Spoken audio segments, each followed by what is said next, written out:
Oiê, tá no ar o Pode Chegar. Chega mais, a conversa já começou.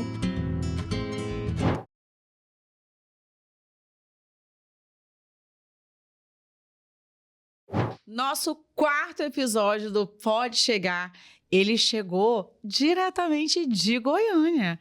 O cara é o homem da vez. O homem não para, tá? Ele tá assim, acabou de dirigir, eu acho que foi isso, não sei se é essa palavra, o audiovisual do Breno e Bernardo, que foi sucesso, foi lindo. E o cara aterrissou em Vitória e eu já fui lá catar ele, porque aqui é aulas. Éder Castro. Amém, boa noite. Obrigado pelo convite, fiquei muito feliz pelo convite. Eu acho que vai ser um bate-papo legal, vai ser agradável. Parabéns já pelo programa, pelo podcast, né? Obrigada. Achei muito interessante como que você conduz o podcast, muito bacana. Obrigada. E vai ser sucesso, tenho certeza. Vindo de você eu me sinto honrada, porque só um bate-papozinho ali de fora eu já fiquei assim, eu falei, meu Deus do céu, eu tenho tanta pergunta, ele vai falando, eu já tenho tanta pergunta. Mas eu não vou começar por aí, não. Eu vou começar lá no começo. Foi músico, né? Fui músico, fui road, fui músico. Road? Fui, carreguei instrumento, já... Passou por todas as etapas, Já então, passei por tudo. Não foi assim, só, você chegou nesse ponto aqui. Não, fui conhecendo um pouquinho. Não fui técnico de som, não fui técnico de luz, mas entendo assim, um pouquinho. Foi um pouquinho. Como começou isso, Éder? Meu tio, meu pai era autodidata, né? Tocava muito instrumento, mas meu tio Lula teve uma carreira muito boa aqui, né? Na época de Lula, de Vitória, Carlos Papel, João Pimenta. E aí já tinha música, eu ia pra pelada com a pelada dos músicos, na época do quiosque 16. E aí toda vez que a gente acabava pelado, ficava tocando um pagodinho, uma musiquinha. Aí os amigos do meu tio falavam assim, esse aí leva jeito pra tocar percussão. E aí ganhei uma bateria bem pequenininha de surpresa do meu tio Lula, do tio Carlos Papel. E ali fui pegando gosto, virei o baterista, quebrou a bateria toda. Mas foi o motivo da minha mãe ter nota boa. Eu lembro que até o meu segundo ano, minha nota era 8. Porque pra continuar na música, né, eu tinha que tirar nota boa. Meu pai é filho de professor, né? Então, minha irmã, que eu tenho uma irmã gêmeas comigo, também toca um pouquinho de teclado, hoje toca na igreja. E tem um irmão mais velho que faz aniversário no mesmo dia. A gente faz aniversário no dia dele, né? Tem minha avó também que fazia aniversário no mesmo dia. E ela também gostava de música. E começou assim. E depois eu era o baterista, sem ter bateria, eu era baterista da banda do bairro.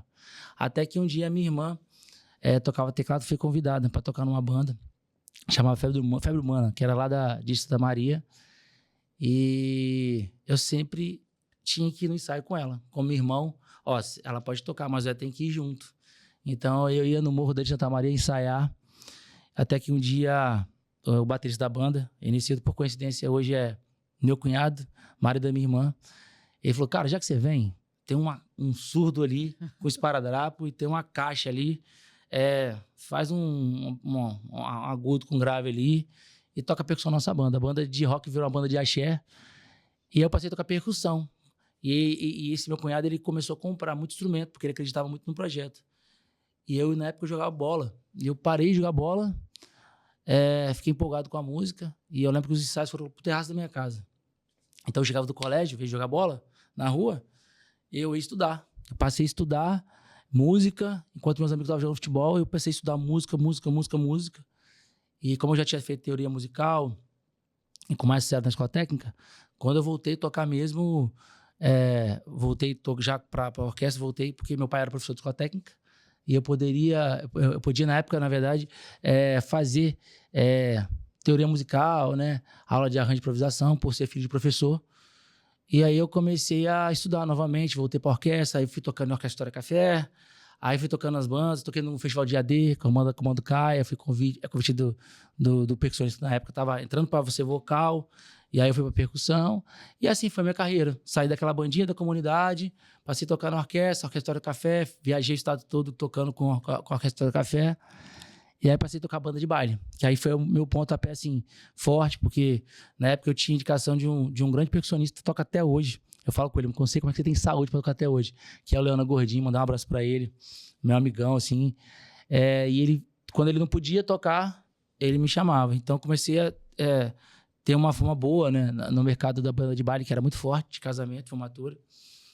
E ali foi. Aí... baile você vem tem aulas, né? Foi uma escola. É uma escola, né? Banda de baile eu toquei de tudo. Toquei anos 60, anos 70, toquei tudo que tinha na época, reggae, rock. Foi uma experiência muito, muito rica pra mim, sabe? Nessa época, você já olhava a banda onde você tocava de uma forma diferente ou essa coisa do empresário veio bem mais pra frente?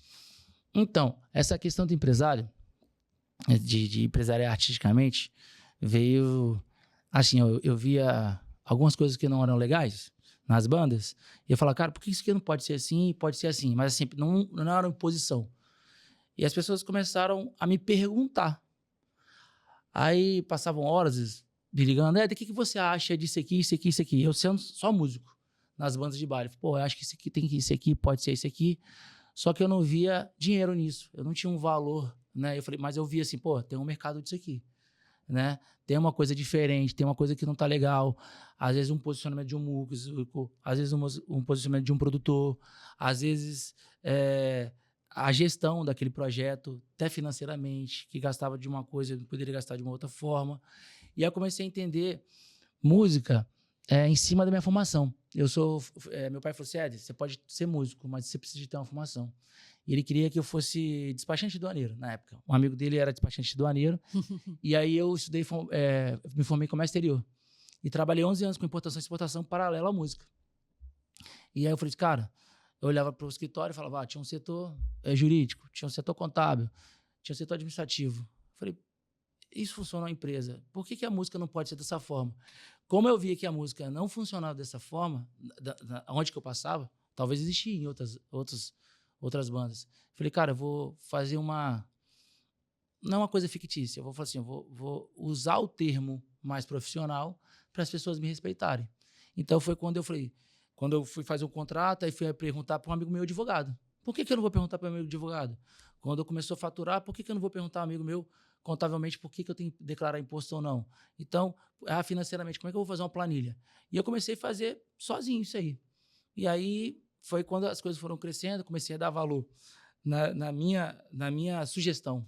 Comecei a dar valor na minha sugestão. Uhum. E aí falei, cara, eu tenho que fazer isso, não é que de graça, tinha um valor ali, né?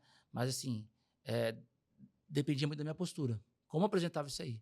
Aí passaram as pessoas a perguntar mais, e os projetos que eu estava, às vezes tinha época que eu administrava cinco bandas no momento. Eu lembro que montei a banda da UDS, eu administrava aquilo lá da melhor maneira, botei um colega meu como produtor. Ali bandas em que você participava ou você já estava nessa fase, você já pegava outras bandas para você administrar? Eu, na verdade, nem vendia. Na verdade, eu fazia uma gestão uma questão de produção, organizava. Mesmo dava ali e falava, mano, por que você não dá Como R$50 a mais? Como se fosse uma auditoria organizacional da coisa. Você não dá R$50 a mais pro cara ser um produtor? Você não dá R$50 a mais pro cara, o cara que tinha 3 holds lá, por que você não titular esse cara como produtor e ali o cara mais responsável e vai ter ele 2 holds? Aí eu falava, aí eu organizava ali a banda da forma que podia, porque não tinha ninguém na época que poderia falar. Acho que até hoje é muito difícil ter alguém que vai falar assim, pô, faz isso, organiza isso. Porque quando você começa a dar autonomia pro projeto, quando eu falo pro projeto, para as pessoas que estão no projeto, estão acreditando no projeto, eu acho que a coisa começa a ficar mais organizada. Isso aí em qualquer escritório. Você vai para trabalhar na Excelsa. Tem o dono, ali tem o CEO, tem o gerente. Você começa a organizar isso aí, a pessoa começa a ver diferente, começa a botar valor, dar valor àquilo ali. Então, foi desse jeitinho. No entanto que eu lembro que eu fazia projeto da cultura pro meu tio na época, né? Ele simplesmente, você que é um pouco mais inteligente no computador, faz esse projeto. Eu falei, cara, vou fazer isso que teoricamente era de graça, mas na verdade eu estava ganhando. Então eu via valor naquilo, em ter oportunidade. A oportunidade era o valor que eu tinha, era o dinheiro meu dinheiro que todo mundo dizia, eu faço, mas eu faço por X. Eu falei, cara, eu faço pela oportunidade. Então as pessoas estavam me dando oportunidade, eu via valor naquilo ali. E meu tio falou assim, cara, faz esse projeto aqui da Secult. Eu fiz o projeto, só que eu fiz o projeto dele, aprendi a fazer o projeto, fiz o projeto para mais 5 que eu cobrei. Entendeu? Então, o dinheiro daquele projeto do meu tio, eu passei a ganhar do outro projeto. Então, tinha Lei Rouanet. Então, eu passei a cobrar para fazer projeto. Até que um dia, eu lembro que eu fui tocar na festa da Itapuã, que aí foi minha virada, assim, de chave, assim, como produtor.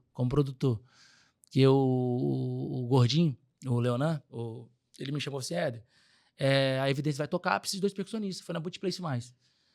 E aí fui tocar, entrou um vocalista, regaçando, tocando cavaco, tocando guitarra, moleque bonito. Aí eu falei, cara, esse moleque é diferente. Só que eu já fazia outras bandas de baile. Fazia pouco com Evidência. E era o Glauco, como cantor. Aí eu falei, cara, esse moleque eu vou trazer pra mim, porque eu tenho várias oportunidades, tenho várias bandas de baile, e vou botar esse cara encaixando, é onde a banda que eu tiver vai tocar muito. E eu sempre, uma vez eu vi uma frase do Júnior, que era lateral esquerdo do Flamengo, que ele fala assim, cara, todos os caras fera eu quero do meu lado, porque eu vou ser campeão de tudo. Eu posso ficar na reserva, mas eu vou ser campeão de tudo e vou ser lembrado sempre por ser campeão. Agora, eu posso ser um bom lateral, não fui campeão de nada, vou ser lembrado de nada, né? E aí todo mundo fala assim, quem é o time campeão do ano tal? Ah, fulano, aquele time, pô, 24 jogadores, 22 jogadores. Então você vai ser lembrado quando você for campeão. Quando você não é campeão, você vai ser, foi um bom jogador. E aí, acabou essa viagem, eu cheguei no canto e falei, Glauco, pô, tem umas bandas, na época era a Banda Máxima, que é até da Glória aqui, do Vicente, o Marcelo administrava também, da Banda Máxima. E aí tinha a banda da UTS que eu trabalhava, tinha a Morena Jamba, que era do Glauco, na época eu não conhecia. Ele falou, cara, tem um projeto que tem um ônibus com minha foto, meu nome, e eu acredito muito nesse projeto, que é o Dório, que era o investidor na época. Eu falei, pô, bacana. Aí eu falei assim, pô, esse cara não vai vir comigo. Eu já fazia essa questão de só dar direcionamento de banda, né? Aí e fui fazer um outro show. Aí o Gordinho não podia, porque na época a Taiana tava fazendo muito show em São Paulo, aquela coisa toda, e ele tocava com a Taiana na França. Aí eu fui fazer o show, chegou ele e o Lucas, que era do Brandon Lucas, né? Falou bem assim, ele falou uma coisa, você não sabe um produtor, um cara que possa fazer com a gente lá na Morena Gema, a gente vai precisar de um produtor. E eu já tinha feito, assim, logística para esses projetos culturais. Ah, fechou o projeto, qual era a hospedagem, onde que era o hotel, fazia isso, já tinha feito isso. Eu falei, eu sou o produtor. Falei, é o meu momento agora com esse cara, eu vou ser o produtor dele. Aí, ele até contou, acho que no podcast dele. Eu tô esperando você chegar exatamente eu tô saindo como mentiroso agora, não. Mas foi uma mentirinha boa, foi isso que virou minha chave, né? Como produtor. Eu falei, ele falou assim, tem um show, vou gravar um DVD tal dia, pô, você podia ir pra você conhecer e tal. Eu falei, vou dar um jeito. Aí eu não ganhava muito dinheiro, assim, não tinha, assim, não que eu ganhe muito dinheiro hoje, mas assim, eu não ganhava muito com música. E aí eu falei com ele assim, eu tenho um show lá perto de São Mateus, na sexta, na volta, eu passo lá, com certeza eu vou. Mas não tinha show nenhum. Nenhum, né? Ele contou, e diz ele que foi descobrir isso há pouco tempo, né? Eu contei pra ele, é verdade. Mas, na verdade, foi acontecer, foi passando, e acabei não contando, eu escondi, na verdade. E aí foi nesse dia, eu fui road, eu fui produtor, o músico chegava lá, cara... Aí eu falava assim, eu precisava da aprovação dos músicos, eu precisava da aprovação do investidor, eu precisava da aprovação do Glauco. E só que pro Glauco aprovar, ele tinha que ter a aprovação de todos. Então, não, precisa disso, faz isso. Aí tinha o DVD, eu falei, pega fala isso, porque era banda, não era só o Glauco. Então, momento do Glauco, o pessoal quer falar, deixa a galera falar, porque quando a banda tá comprando alguma coisa, todo mundo quer falar. Exemplo, você pega uma banda hoje, tem 3 de frente lá, num grupo de pagode, mas sempre tem aquele hold, sempre tem aquele músico que compra a briga, acredita naquele grupo, mas você tem que dar poder de voz, porque aquilo ali que ele vai sempre, não, meu grupo é o melhor, mas ele não é o frente, às vezes ele pode se tornar o frente. E aí eu fiz isso naquele momento, aí todo mundo, pô, o cara é bom, hein, Glauco, legal. Aí o investidor chegou pra mim e falou, o que você acha de vir pra cá?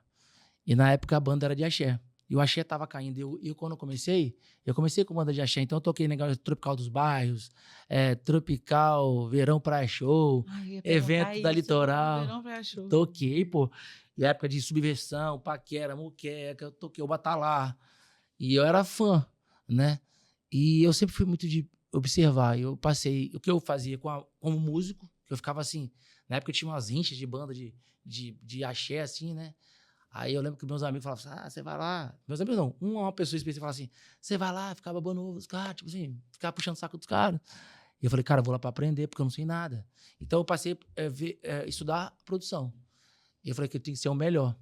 Foi quando eu fiquei lá na Morena Jamba e eu cheguei pro dono e falei assim, cara, você quer axé mesmo? Porque eu sempre achei que qualquer empresa, desde tipo assim, só, vamos falar, se o Glauco março agora vai fazer 10 anos, mais 2 anos de Samba DM, mais não sei quantos anos de Morena, eu botar 20 anos atrás, eu tava com 20 e poucos anos, eu já via assim, cara, o produto ele tem que ser saudável financeiramente, senão ele não sustenta, não só porque tinha investidor. Eu cheguei para ele e falei assim, mano, eu sei que você tem a grana para investir, mas é isso que você quer? Porque vamos fazer uma linha, lá na frente eu falava, vamos fazer uma linha de forró, meio que axé, meio para forró, porque eu posso atender as prefeituras. Não, eu quero axé, eu sou apaixonado de axé, tem gente que gosta de jogo, tem gente que gosta de gastar dinheiro com mulher, futebol, eu gosto de gastar dinheiro com banda de axé, tem que ser axé. Eu falei, cara, então vamos nesse primeiro momento, e eu sempre assim, ó, sempre pensei dessa forma, vamos deixar o cara errar, ou deixar o cara acertar também, porque aí eu vou conseguir, eu tô chegando agora, eu vou conseguir posicionar. E foi o que eu fiz. Até que chegou um momento que a gente foi tocar no Planeta Guarapa e o Glauco foi observado pela banda Samba DM, o Teté tava saindo, e aí ele recebeu o convite. Na época eu fiquei muito triste, eu lembro que o último show do Glauco, com a Morena Jamba, o Glauco fazia show, tipo assim, 200 pessoas, 100 pessoas fazendo fila, era uma loucura, porque todo mundo via, ele conseguiu juntar a imagem com a banda. A banda não tocava muito, mas assim, quando chegava na cidade, pô, aquele menino era da banda. Então não tinha muita banda com ônibus naquela época, né? E aí o investidor fez essa sacada do ônibus. Ele tinha esse dinheiro para botar o ônibus. E foi quando a galera conhecia, pegou a massa, conhecia o Glauco. Chegava no carnaval de Linhares, de Guriri, de São Mateus, a galera respeitava aquilo ali, porque a galera ligava a imagem, o Morena Jamba, com o Glauco. Todo mundo achava que o Glauco era de Linhares, né? E eu chorei muito quando ele Foi pro Samba DM. foi pro Samba DM. Eu chorava assim do lado do palco, assim. E enfim, mas foi uma experiência muito boa pro Glauco lá 2 anos. E aí eu tive que fazer o novo projeto, porque todo o projeto, quando o projeto lá, eu fiz mais ou menos, que já acontecia no Morena Jamba. Quando eu fui fazer o projeto da Morena Jamba, da nova vocalista, aí eu tive que fazer assessoria de imprensa. Na época não tinha blogueiro, não tinha Instagram. Então o projeto era totalmente diferente, né? Então eu separava isso muito bem. Aí eu já comecei a fazer mais ou menos, só que aí o investidor começou a dar um desânimo, porque além de ter o lance da Morena Jamba, ele era muito... Ele tratava o Glauco como filho. Ele deu uma murchada, né, no investidor na época. Mas ele queria continuar com a banda e tal, que ele tinha essa responsabilidade com os músicos, né? Uma galera da Bahia que morava aqui e tal. Mas aí eu já tinha a noção de produção, aí que eu passei a virar um produtor mesmo, que as pessoas começaram a me respeitar, só que eu não podia largar de ser músico. E aí depois de... Isso era paralelo? Eu era músico de outras bandas. Isso aí era tudo paralelo. Jesus. Eu fazia comércio exterior durante a semana, aí final de semana, quando tinha Morena Jamba, dava prioridade em Morena Jamba, e aí quando não tinha, aí eu tinha da prioridade a banda máxima, depois veio a UDS, que a UDS veio logo depois que... Eu lembro que o último show do carnaval, o PA, que é um amigo meu, ele falou assim, cara, tá tendo uma oportunidade muito boa. Vai abrir uma boate em Vitória, que é a UDS, e eu preciso da sua ajuda para montar a banda. E na época também eu fazia freelance pro Jean e Juliano, que é uma dupla sertaneja. E o Juliano, na época, se candidatou a vereador, deputado, alguma coisa assim, e a banda teve que parar, porque como... Na época, quando você entrava na política, você tinha que parar suas outras atividades, né? Públicas, né? E aí o Juliano teve que parar. Aí o Jean e o Juliano teve que parar. Foi um momento que deu um desânimo nos empresários na época, eles estavam investindo alto lá também. E eu falei, cara, vou trazer a banda toda do Jean e Juliano pra UDS. Falei, PA, a banda tá assim, vou trazer a banda toda pra UDS. Eu montei a banda da UDS pro PA. O PA ficou nessa responsabilidade, mas ele precisava muito da minha ajuda, porque ele não era de Vitória, ele era de Linhares. Assim, seu dia durava quantas horas, meu filho? Porque, né, era banda e só você fazer cuidar de toda a parte organizacional de um artista já não é fácil. Não. Né? Porque não é só uma coisa, é só uma pessoa que vende, outra coisa é só uma pessoa que cuida das redes sociais, outra coisa é só a pessoa que cuida da parte de produção musical. Agora, a pessoa organizar tudo isso é uma demanda... É uma demanda muito grande, mas eu via como oportunidade. E no Espírito Santo, nunca teve isso. Hoje eu vejo em Goiânia que tem tudo isso. Hoje eu só faço uma gestão, né, dentro do que a visão. Hoje eu sou um ponto de apoio tanto para o Breno Bernardo, para o Glauco, no que se trata de opinião, né? Eu sou tipo um consultor, vamos dizer assim, e acabo gerindo ali a carreira, dou minha opinião. e só agenda. Eu falo que hoje eu trabalho muito mais do que quando eu fazia tudo. Porque, na verdade, eu fazia mini coisas. Eu era, né? Eu fazia mini coisas. Às vezes eu tentava aprender, e foi muito bom, porque eu aprendi a editar um vídeo, que eu precisava editar um vídeo do Glauco, fazer um vídeo, de dar ideia, de fazer, porque era nós por nós. Não tinha isso. Você passou por todas as Passei etapas por todas mesmo, as fases, todas. né?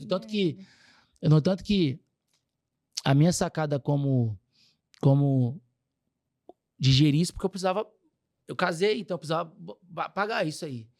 E foi quando o Fundap, que era um benefício de semestre, acabou no Espírito Santo. E aí eu lembro que a mãe da minha filha, vai ser vendedor, né? Se fala bem e tal. E na época tinha muito forte, era Eletrocity, Casas Bahia. E eu falei, cara, eu gosto de música. Eu acho que eu vou apostar nisso aí. Eu vejo muita gente ganhando dinheiro com isso. Eu sei que eu tô com um casamento aí, eu tenho tudo isso, mas se eu não acreditar em mim, quem vai acreditar? E a música é assim, ó, você entra no corredor e você vai ter vários obstáculos. Você vai ter várias coisas.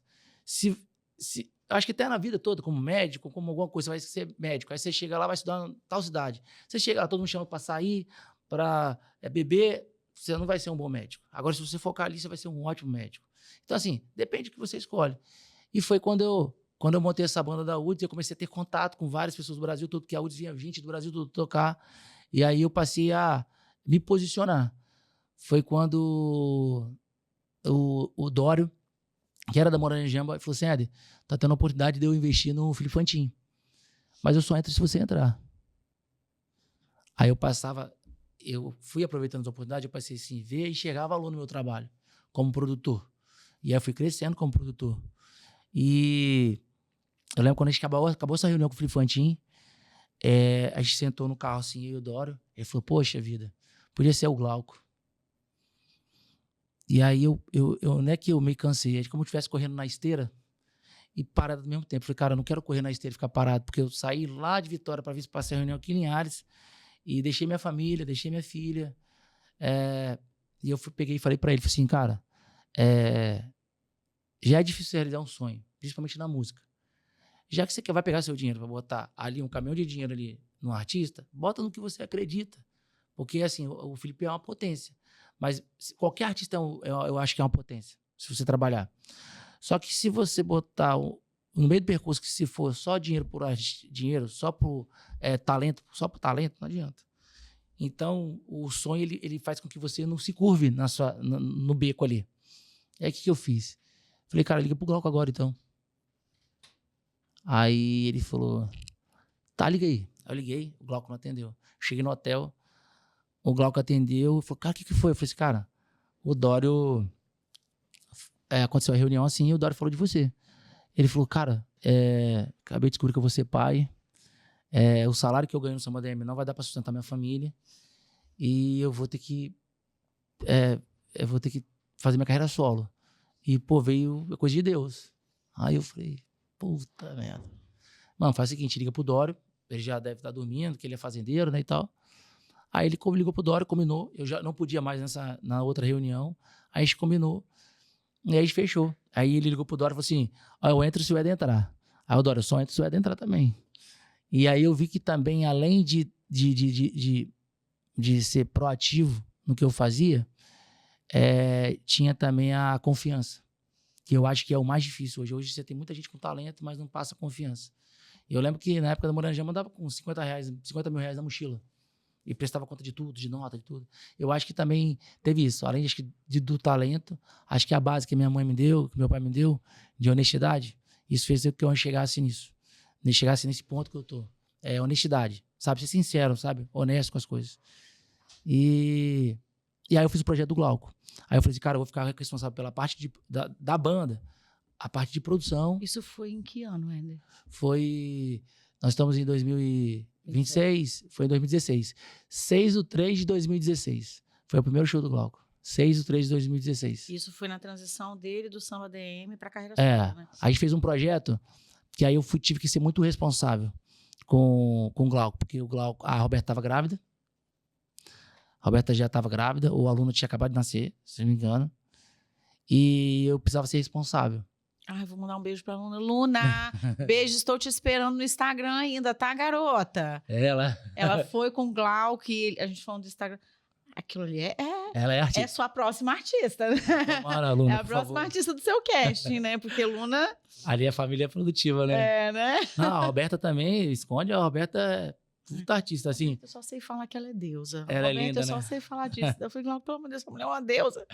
Ela tá fit, eu ligo pra ela, amiga, tá fit pra caramba e tal. E aí a gente é muito parceiro, assim, né? Tem uma trinca muito forte entre eu e o Glauco. Isso faz a diferença também, faz. né? É disso que você está falando, né? A confiança. Ele, quando teve com a gente, ele falou, o Éder faz parte da minha família. As nossas reuniões, vem a Roberta, né? Que a Roberta também tá ali por detrás, Por né? trás, que ninguém vê, né? E eu acho que ninguém... no caso da Roberta, eu acho que ninguém vai olhar... ou poucas pessoas vão olhar para a carreira dele com tanto carinho quanto a esposa, né? Você que já não que quando voltou já não era só um produtor ou, né, um agente, você já era um amigo, porque você já tinha estado com ele, né, em toda essa trajetória e parou Samba DM, volta. Então, eu acho que isso realmente faz toda a diferença, assim, essa questão que você falou da confiança. E não da confiança só material, mas da confiança de saber que qualquer coisa que você fechar, qualquer coisa que você falar, você tem esse know-how profissional e essa coisa do cuidado, né? Por detrás. O caso da Roberta, você falou da Roberta aí, e é legal falar da Roberta, porque tinha eu ali naquela questão mais técnica, aprendendo também ali tudo. E quando eu peguei o projeto do Glauco, então separei, né? Então ele falou assim, ó, vamos ter uma assessoria de imprensa, vamos ter uma pessoa de digital, vamos ter isso tudo. E até então a Roberta, no começo ali, como a gente tinha um investidor, a gente não tinha a Roberta. A Roberta era a esposa do Glauco. E que a gente era muito preocupado, porque a Roberta também era muito forte na internet, né? E ao mesmo tempo mãe e mudança de corpo, de tudo, e dar condição disso.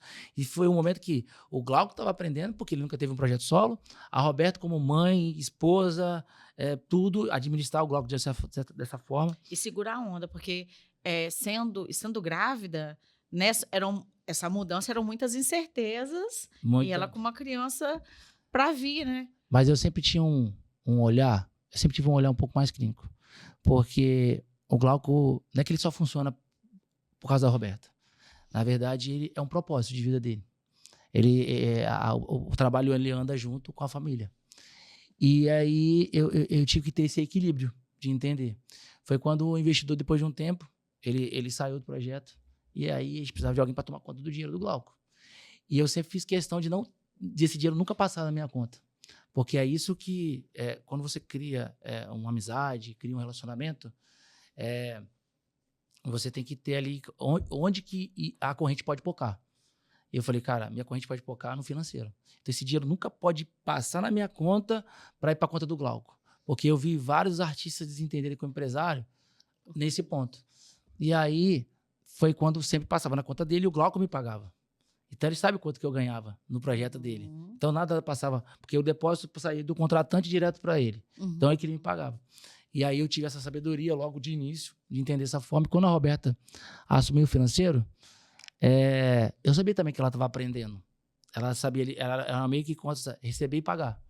E aí ela foi buscar a formação. Nesse período de fazer 10 anos agora, ela buscou.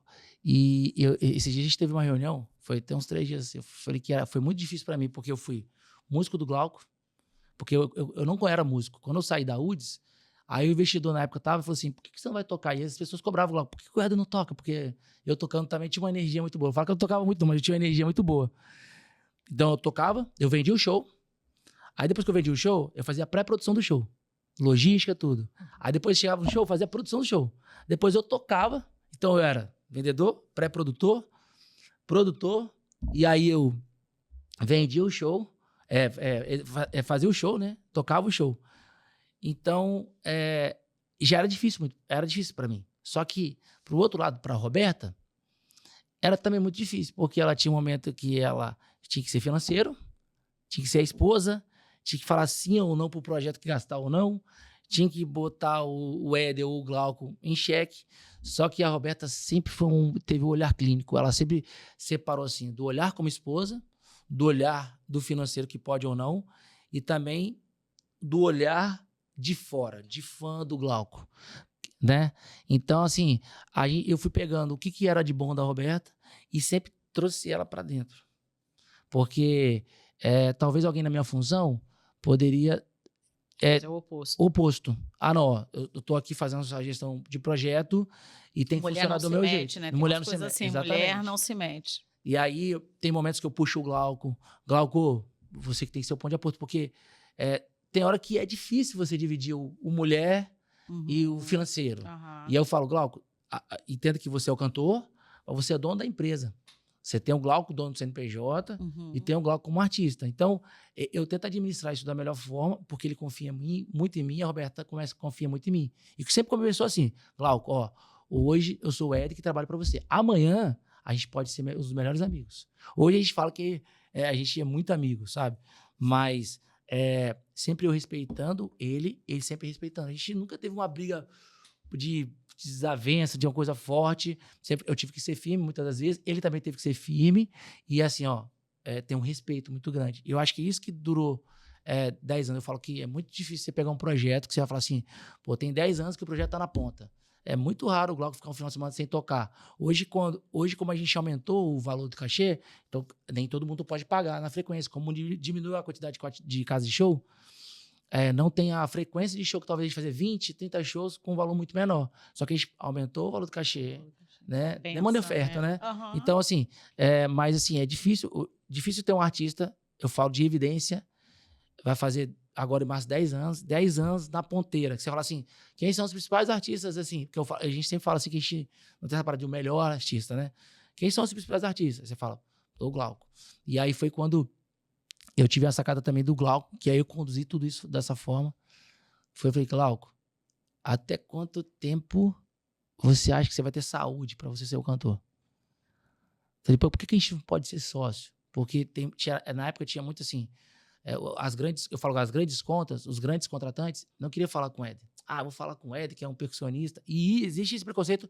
E foi muito bom, porque eu me desprendi de todo o ego. E eu falava, não, quer falar? Fechando o show, tá tudo certo. Então, às vezes, você pegava o cara que era dono da pedreira, o cara que era dono de uma conta maior, o cara não queria falar comigo. O cara não queria falar com o pai do Neymar, o cara queria falar com o Neymar, pô. O cara não queria falar com o empresário do Safadão, o cara queria falar com o Safadão. Ele não respeitava, o Espírito Santo não tinha esse respeito de falar com o Ed. E aí o que eu fiz?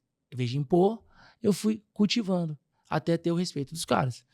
E aí, o Glauco tinha essa autonomia de fechar. E eu falei assim, cara, o Glauco virou, além de artista, ele virou uma persona. Então, já que eu demoro muito tempo para tomar conta do Glauco, e aí eu falo, onde que a corrente pode pocar entre o Glauco, que eu não queria que pocasse? Eu vou chamar ele como sócio, pô. É melhor pouco de muito do que muito de pouco. Aí eu chamei ele como sócio para montar a Moon Produções. E aí eu falei, cara, a gente precisa ajudar essas pessoas. A gente precisa dar palco para essas pessoas. E aí ele passou a ser dono de um escritório, vendendo outros artistas, e ele ganhava porcentagem do que eu vendia e do que ele posicionava. Porque às vezes tinha contratante que não fechava um show com o artista que a gente tinha na produtora. Aí chegava o Glauco, não, mano, esse artista é assim. Eu lembro do caso, até o caso do Sué. Eu lembro que o de bem era um valor. Eu lembro que eu fui conversar com um contratante de Vila Velha. Ele falou bem assim, mas como eu vou pagar X se eu pagava tanto com um grupo tal, com um grupo que ele fazia com o de bem, ganhava X, e por que ele vai ganhar X aqui? E tipo assim, era um cachê... Se agora ele é solo, né? Se ele é solo e começou agora. Tá começando agora, não tem nem o público. Aí chegava o Glauco, vai ser por causa disso. Então as pessoas me perguntavam, por que você era sócio do Glauco? Porque às vezes eu não ia até essa escala aqui. Então, quando... É a mesma coisa que o Neymar fala assim, não, paga X nesse grupo de pagode aqui que vale. O contratante vai pagar porque é o Neymar. Então, eu nunca tive aonde ego. Você não conseguia chegar, alcançar, ele alcançava. Eu não tinha ego, eu entendi isso. Eu falo assim, eu tive que me desprender de ego, sabe? Saber qual era a importância do Glauco dentro do escritório, qual era a importância do escritório. E isso era importante para mim, para Deus, para Glauco, para minha esposa. Na época eu era casado, e para minha filha, que entendeu? Eu tinha que trazer o sustento para minha família. Então, para mim que era importante. Então, desde o começo, eu sempre fui muito desprendido de ego, sabe? Eu teria um outro podcast só para falar sobre ego. Ego. Você tocou num assunto que eu amo, É. que para mim o ego é o mal da humanidade. É o mal da humanidade. Deixa eu te perguntar sobre isso exatamente. Ah, tá. Só concluindo da Roberta. E foi quando eu passei a incluir a Roberta em praticamente tudo. Ah, Glauco, o que você acha? Eu acho isso, mas e a Roberta? E a Roberta? A Roberta acha isso. E aí foi quando também o Glauco já também... o Glauco também fez muito isso. Tá, Éder, beleza, a gente tá conversando isso aqui, deixa eu ver com a Roberta. Isso foi muito legal, porque eu acho que quando você tá numa empresa, você ouvir uma terceira pessoa, isso ajuda muito. Ajuda muito e a também crescer. É uma pessoa que vocês já sabiam que ela também tinha a posição dela, as opiniões dela faziam sentido, né? Era algo que era ponderável, né? É diferente de, às vezes, a pessoa que não tem... que fala besteira mesmo, assim, que quer... né? Ele brincou outro dia no Instagram, ele falou assim, Roberto vai vender um curso em como ser mulher de música. Eu falei, gente, eu vou comprar. Eu estou aqui na fila VIP desse curso. Eu acho que essa tríade deu muito certo, né? A tríade é boa. Deu muito certo. E a forma como ele lida com o casamento, com os negócios, que ele engloba tudo isso, para mim, colocando Deus, pessoas de confiança, trazendo a família para dentro, eu acho que isso é a receita do bolo. Assim, eu aprendi muito com o Glauco, não só com música, né, porque ele é um músico muito virtuoso. Ele também aprendeu muito comigo na questão de ter essa direção, de separar essa questão da empresa. A gente aprendeu muito com a Roberta essa questão de posicionamento, de se posicionar, isso foi muito legal. E foi quando os outros artistas passaram a entender que isso aqui os caras estão fazendo diferente, isso aqui é grande. E aí que veio os outros artistas pra cá, quando a gente chegou no Breno Bernardo. E aí veio o Breno Bernardo. Quando que veio o Breno Bernardo? Como que foi isso? Então, o Breno Bernardo, o Glauco se posicionou grande, a gente conseguiu posicionar o Glauco muito grande, e meu trabalho começou a ganhar muita evidência, o Glauco crescendo também. E teve um dia que a gente foi fazer um show junto no Let's Guarapari, e a Roberta sempre foi muito apaixonada pelo Breno Bernardo. Até hoje ela é muito apaixonada pelo Breno Bernardo. Pra ela é a dupla número 1, assim, mais que Jorge Mateus, mais que Henrique Juliano, nada contra Jorge Mateus e Henrique Juliano, que é top, mas ela sempre acreditou no Breno Bernardo. E aí quando veio essa questão da produtora, ela falou, se um dia eu tivesse que pegar um artista, eu pegava o Breno Bernardo. O Breno Bernardo foi, pra Roberta, e o peso de uma mulher num casamento é muito forte, né? Se o cara for prefeito, se o cara for vereador, acho que quando o casamento tá muito forte ali, né? A opinião vale demais da companheira. E aí o Bernardo, um dia, tava com um amigo nosso, o Paulinho, que é amigo do Bernardo, do Breno, do Bernardo, mas nesse dia tava o Bernardo sozinho. E aí eu lembro que a gente tava na sacada assim, falou, cara, chegou na passagem de sonho, falou, a gente tem um sonho que você vê nesse nosso show. E eles estavam saindo do Rosas do Vento, que era do Thiago Romão, produtor na época. E aí pra mim sempre foi um namoro. Cara, vamos conversar? Eu sempre fui muito fã do Breno Bernardo, porque como eu era da banda da Woods, quando o Breno Bernardo entrou, eu sempre fui de reparar a segunda voz. Desde a época de Sandy Júnior, assim, cara, é muito foda. O cara que faz, é muito bom o cara que faz a segunda voz, assim, quando encaixa, né? Uhum. E aí eu, além de ser muito fã do Breno, que aquela voz, você tá lá do outro lado da boate, da casa de show, falando, é o Breno que tá cantando. É muito característica a voz dele, né? Tem um Bernardo que vem com a sombra pocando. Então, quando entrou isso na Woods, eu fiquei muito fã dos meninos. Então, eu tocou várias duplas lá. Mas eu era muito fã do jeito que encaixava a voz dos meninos. E do jeito que eles eram, são meninos leves, né? Quando o Bernardo falou aquilo ali, eu senti uma pressão. Eu falei, cara, meu trabalho tá dando resultado. Daí, quando eu levei pro Roberto, pro Glauco, aí a Roberta, tipo assim, claro, vamos pensar 2 vezes. E aí, a gente sentou, Mas o primeiro a conversar comigo, assim, já foi conversando jeitinho, foi o Juninho. Foi até Juninho que hoje é marido da Jenny, que canta no Dallas Company. Ele falou, cara, esses meninos são muito bons. E o Juninho foi produtor dos meninos, né, por muito tempo, produtor musical. O Juninho Preto, chama Juninho Preto, né? E ele sempre falava dos meninos. Aí quando juntou do Bernardo, porque assim, eu acho que tem que ter uma vontade do artista. O artista tem que ter mais vontade do que o cara que vende, né? E aí quando surgiu do Bernardo falar e eu levar isso pra Roberta, e o Juninho já falou assim, cara, isso aqui vai ser muito legal pra você, né? E eu já não tinha muito tempo, né? Pra ser, como é a minha vida corrida.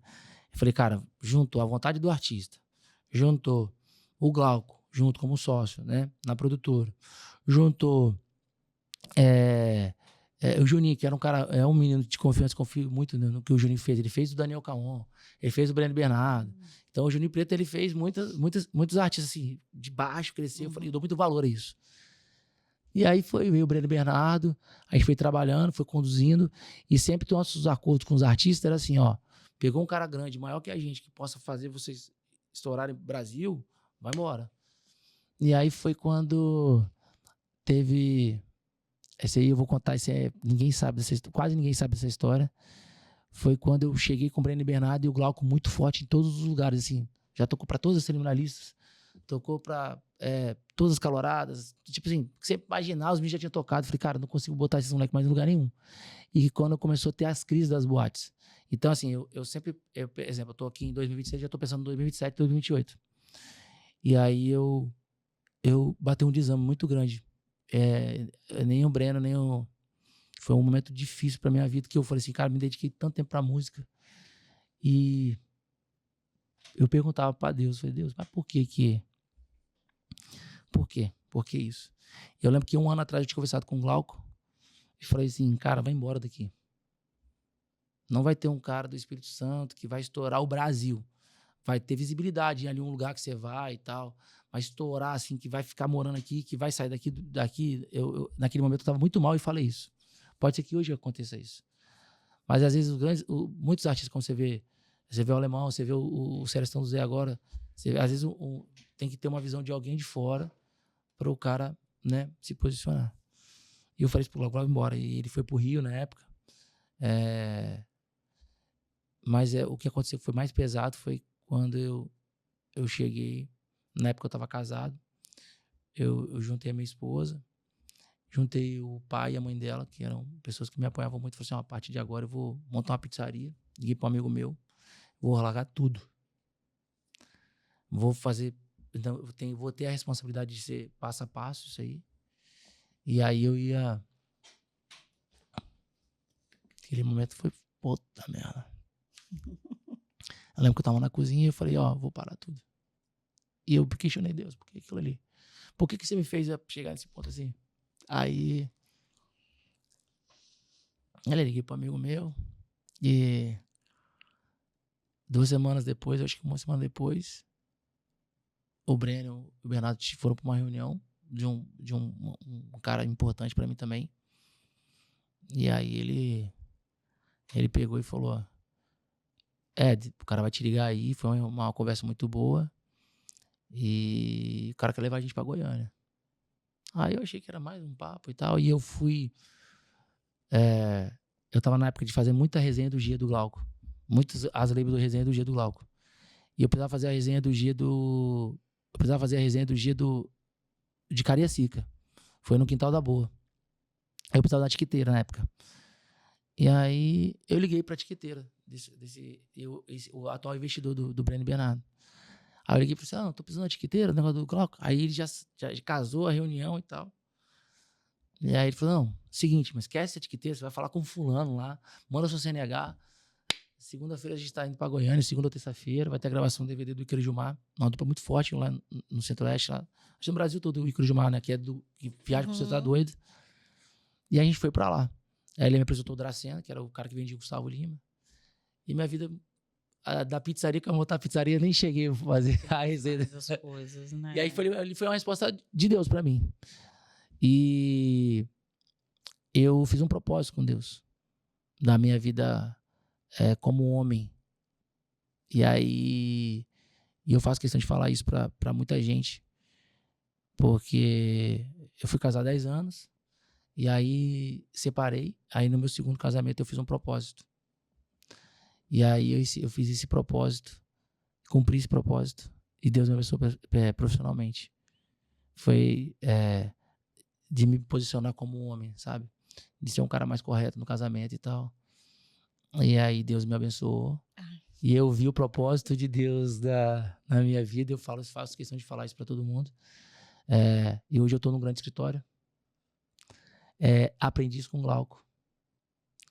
Que eu cheguei num momento que eu falei, cara, como é que você consegue ser assim? E ele falou, cara, aí ele me explicou direitinho como é que funciona. Depois eu vou dar um curso sobre isso.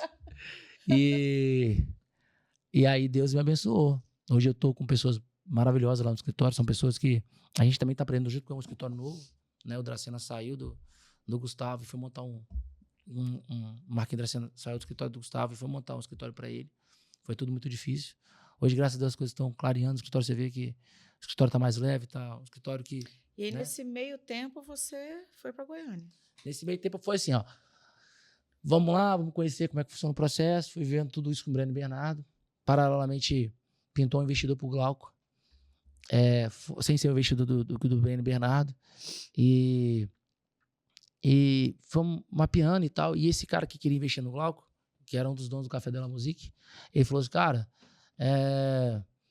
apresentei vocês o produto do Glauco pro Dracena. E o Dracena gostou muito desse produto. E na época ele tava pegando uma exclusividade de venda dos artistas da Vibe, que é o Xande do Avião, Zé Vaqueiro, Felipe Amorim, Mari Fernandes. Uhum. Então ele estava muito envolvido com esse Sagrado do Nordeste. E esse investidor do Breno Bernardo, que é o Vitinho, ele falou, cara, vou fazer o seguinte, eu não vou... Que eu falei com ele que estava pintando o investidor, ele falou, cara, segura o dinheiro, porque a gente não sabia o que fazer com o dinheiro. Não era um dinheiro considerável. Ele falou, cara, é difícil mexer com o dinheiro das pessoas. E a própria Roberta teve essa responsabilidade de falar assim, tá, vocês vão pegar esse dinheiro da pessoa, vão investir em quê? No achismo, né? Porque a gente está falando de um projeto nacional. E até então não tinha feito. E aí, esse cara apresentou pro Dracena, aí conversa vai já com o projeto do Breno Bernardo andando. O próprio Marquinhos falou assim, tem um produto lá no Espírito Santo que se chama Glauco.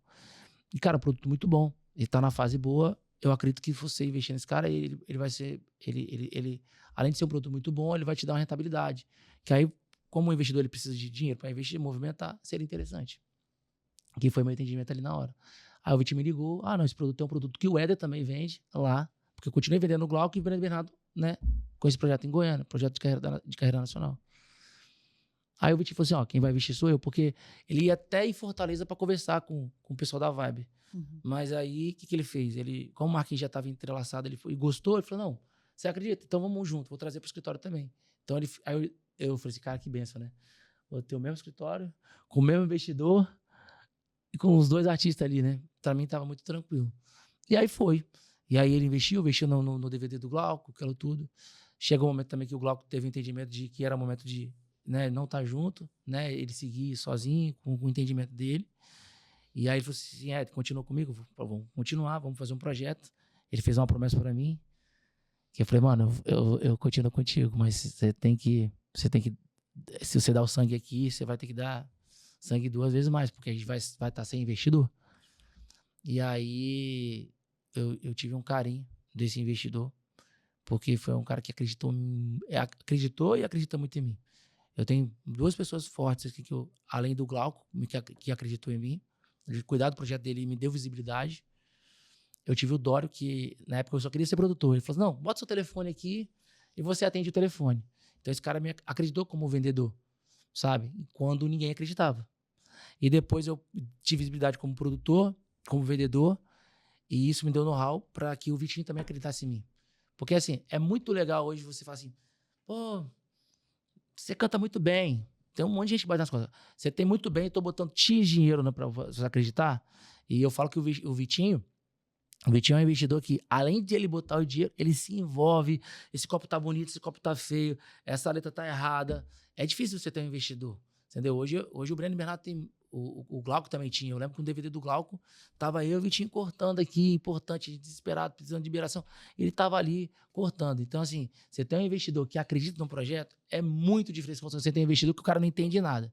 Então, por isso que quando às vezes a gente pensa de botar um investidor ali no Breno Bernardo, porque sempre precisa de muita grana, né?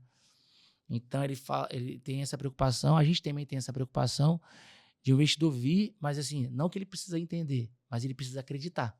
Porque quando você investe, seja seu trabalho, seja seu dinheiro, se você não acreditar no projeto, você vai se desviar do meio do caminho. Isso é natural. Então, o Glauco teve o Vitinho como um investidor fera. Eles fizeram um acordo e o Glauco cumpriu tudo que foi combinado e o Vitinho também cumpriu tudo que foi combinado.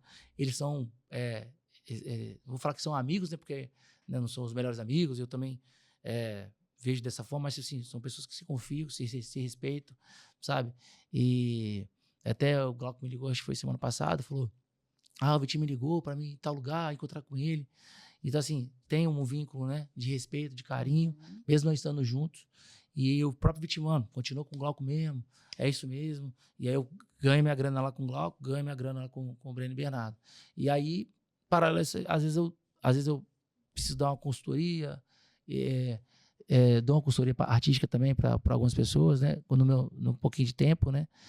Na verdade, não falo consultoria, é um bate-papo para dar uma visão que melhore. Porque eu tenho uma visão assim, ó. Se tem muita gente fazendo, é muito bom para os meus produtos. Porque se tiver só 2 pessoas fazendo, não faz volume. Eu acredito muito no Espírito Santo. Eu vou pegar essa aba da consultoria e vou voltar lá atrás. Hoje, Éder Castro já tem a sua imagem já está consolidada dentro desse ramo.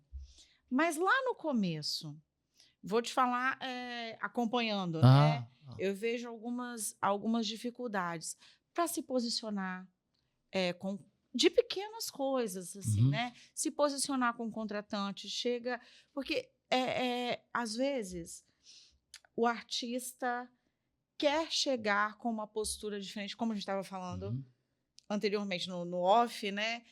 Eu quero botar valor, agregar valor para que eu aumente o meu preço. E às vezes você fica sem tocar porque os contratantes não acham isso, ou não acreditam nisso, ou acham que não vale. Como que é isso? Qual é o caminho para você conseguir colocar valor à sua marca? Vamos botar assim, né? Que é uma marca. Você agregar valor à sua marca para que você possa se vender naquilo que você acha que é o justo. Porque falando de Espírito Santo, né, a valorização ainda, na grande maioria, né? Vamos botar na Série B. Vamos botar na Série B, né? Vamos botar Glauco, Breno Bernardo, Alemão, faltam Série A. Vamos botar na Série B. A Série B ainda tem essa dificuldade com pequenas coisas, de se posicionar, E aí, ao mesmo tempo, a gente tem que entender que o artista... Eu conversei muito sobre isso com o Primeira Classe. Que o artista, ele quer ganhar mais, ele quer ser tratado como artista, que muitas vezes não são, né? Às vezes até dentro de casas de shows não são tratados como profissionais, mas ao mesmo tempo a gente também tem que entender o lado do contratante que quer vender. O artista, ele tem que trazer público, porque é onde o contratante, é com o público que o contratante ganha dinheiro, né? Como você falou, é no bar, é na entrada, o público faz a casa também crescer, ter uma maior visibilidade.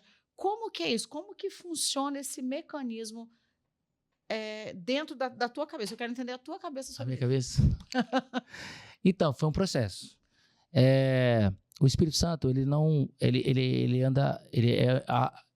eu falo que é ao contrário do Brasil todo. Acho que o Brasil todo funciona dessa forma. Eu acho que se divide. Tem artista, ele separa do autoral, eu falo do show. Né?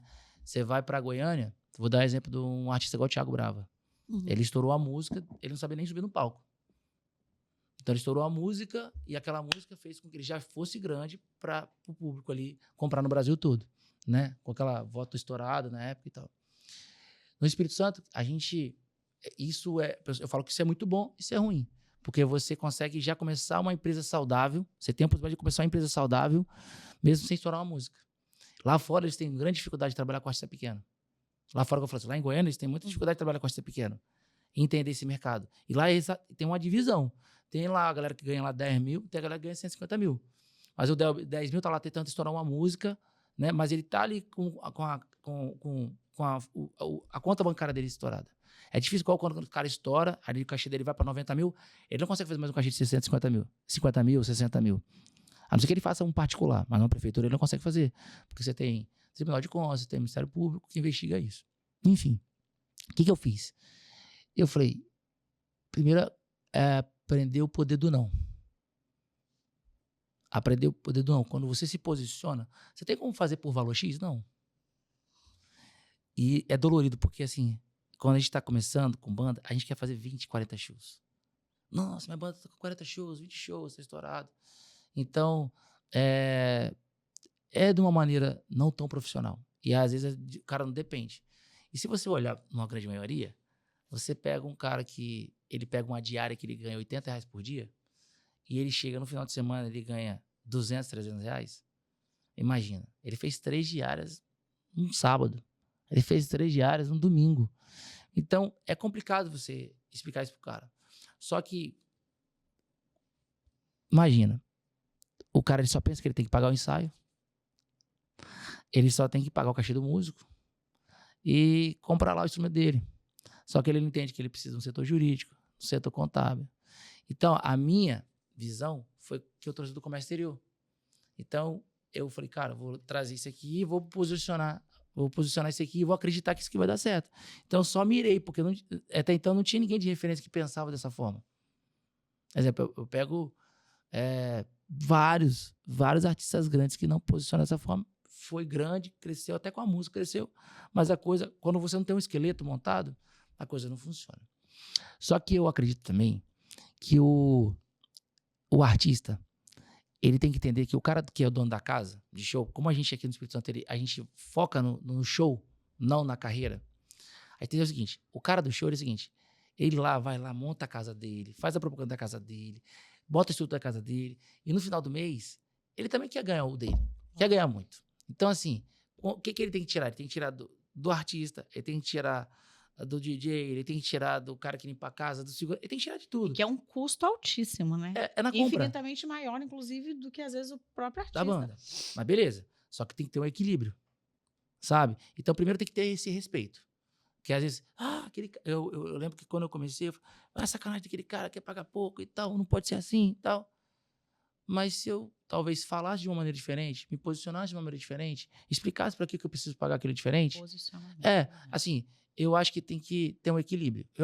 Eu vejo que os artistas aqui começaram a se posicionar dessa forma, da maneira que eu me posicionava, de falar, não vou por esse cachê, sabe? Mesmo tendo menos casas de show.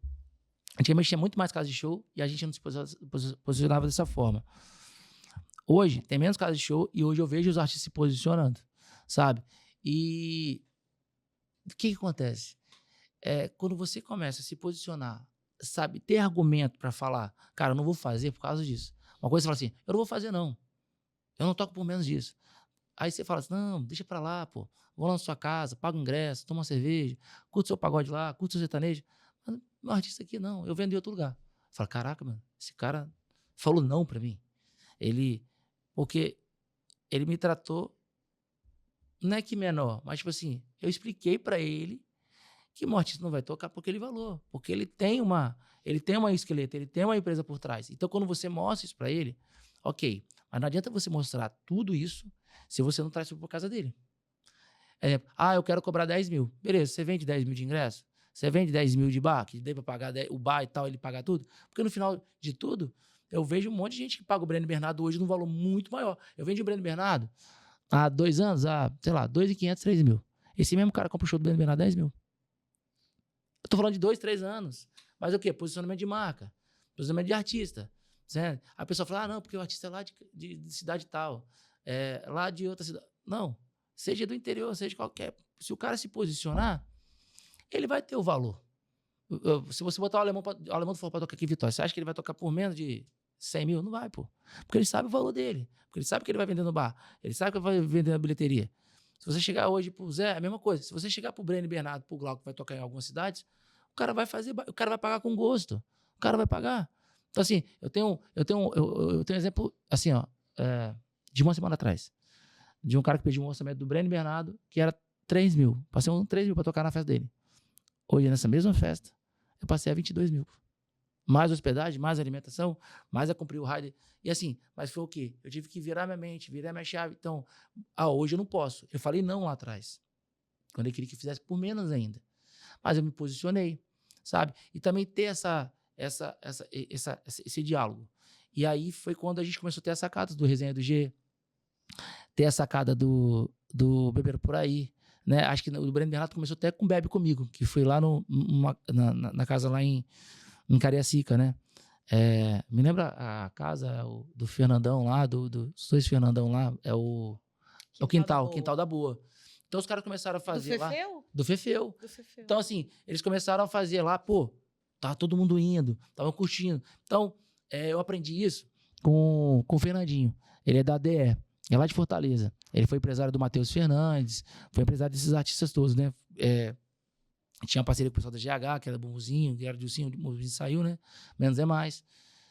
E um dia conversando com ele, ele falou, cara, a gente pega muito amor ao produto, fala que o nosso produto é muito bom, mas o produto, você bota o produto não enche a casa.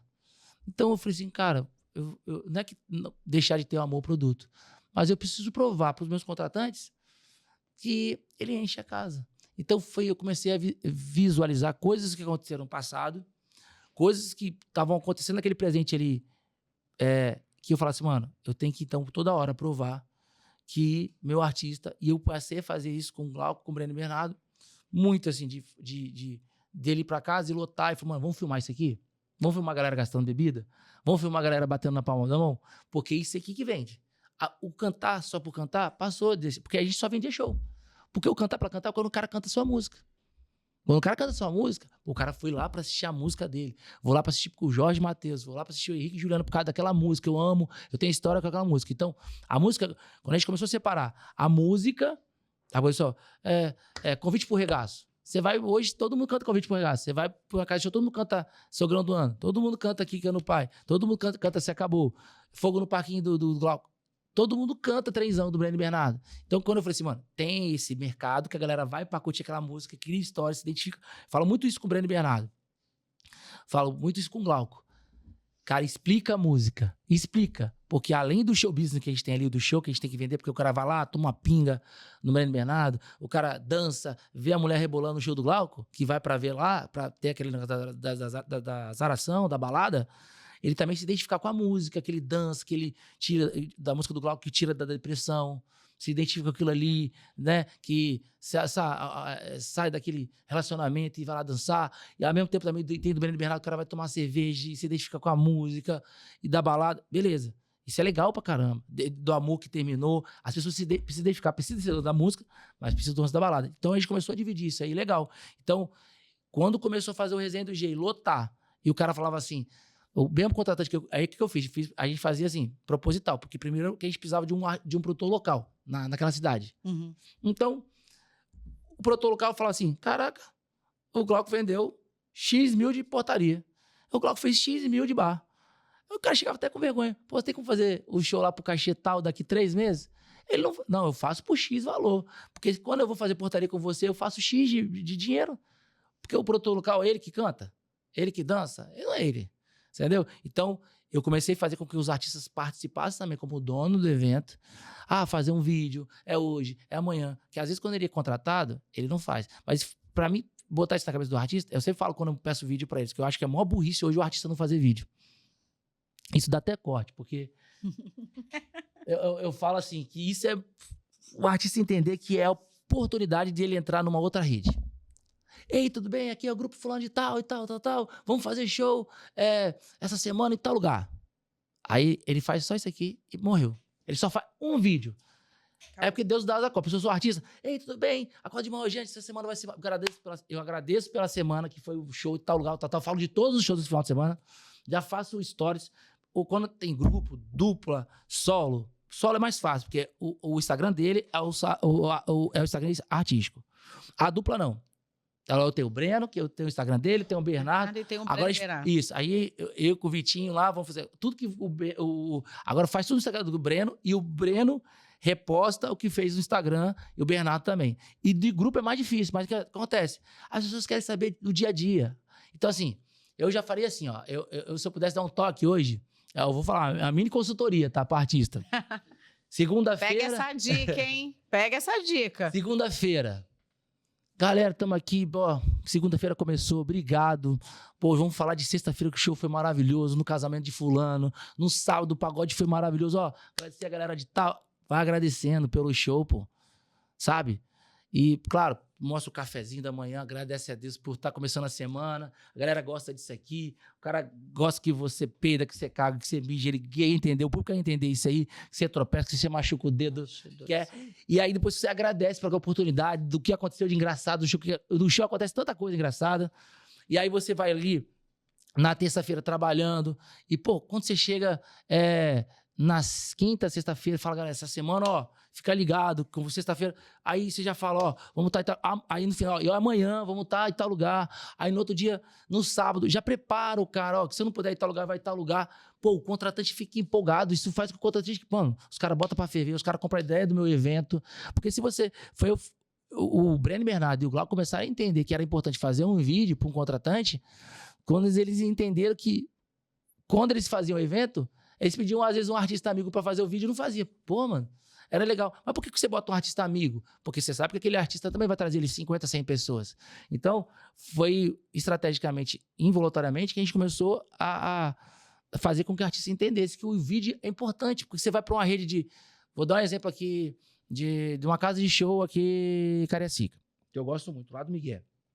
Da Paulinha, até mandar um abraço pra Paulinha lá, pro esposo dela, o Thalito, que é difícil o nome. Thalito, desculpa, que seu nome é difícil.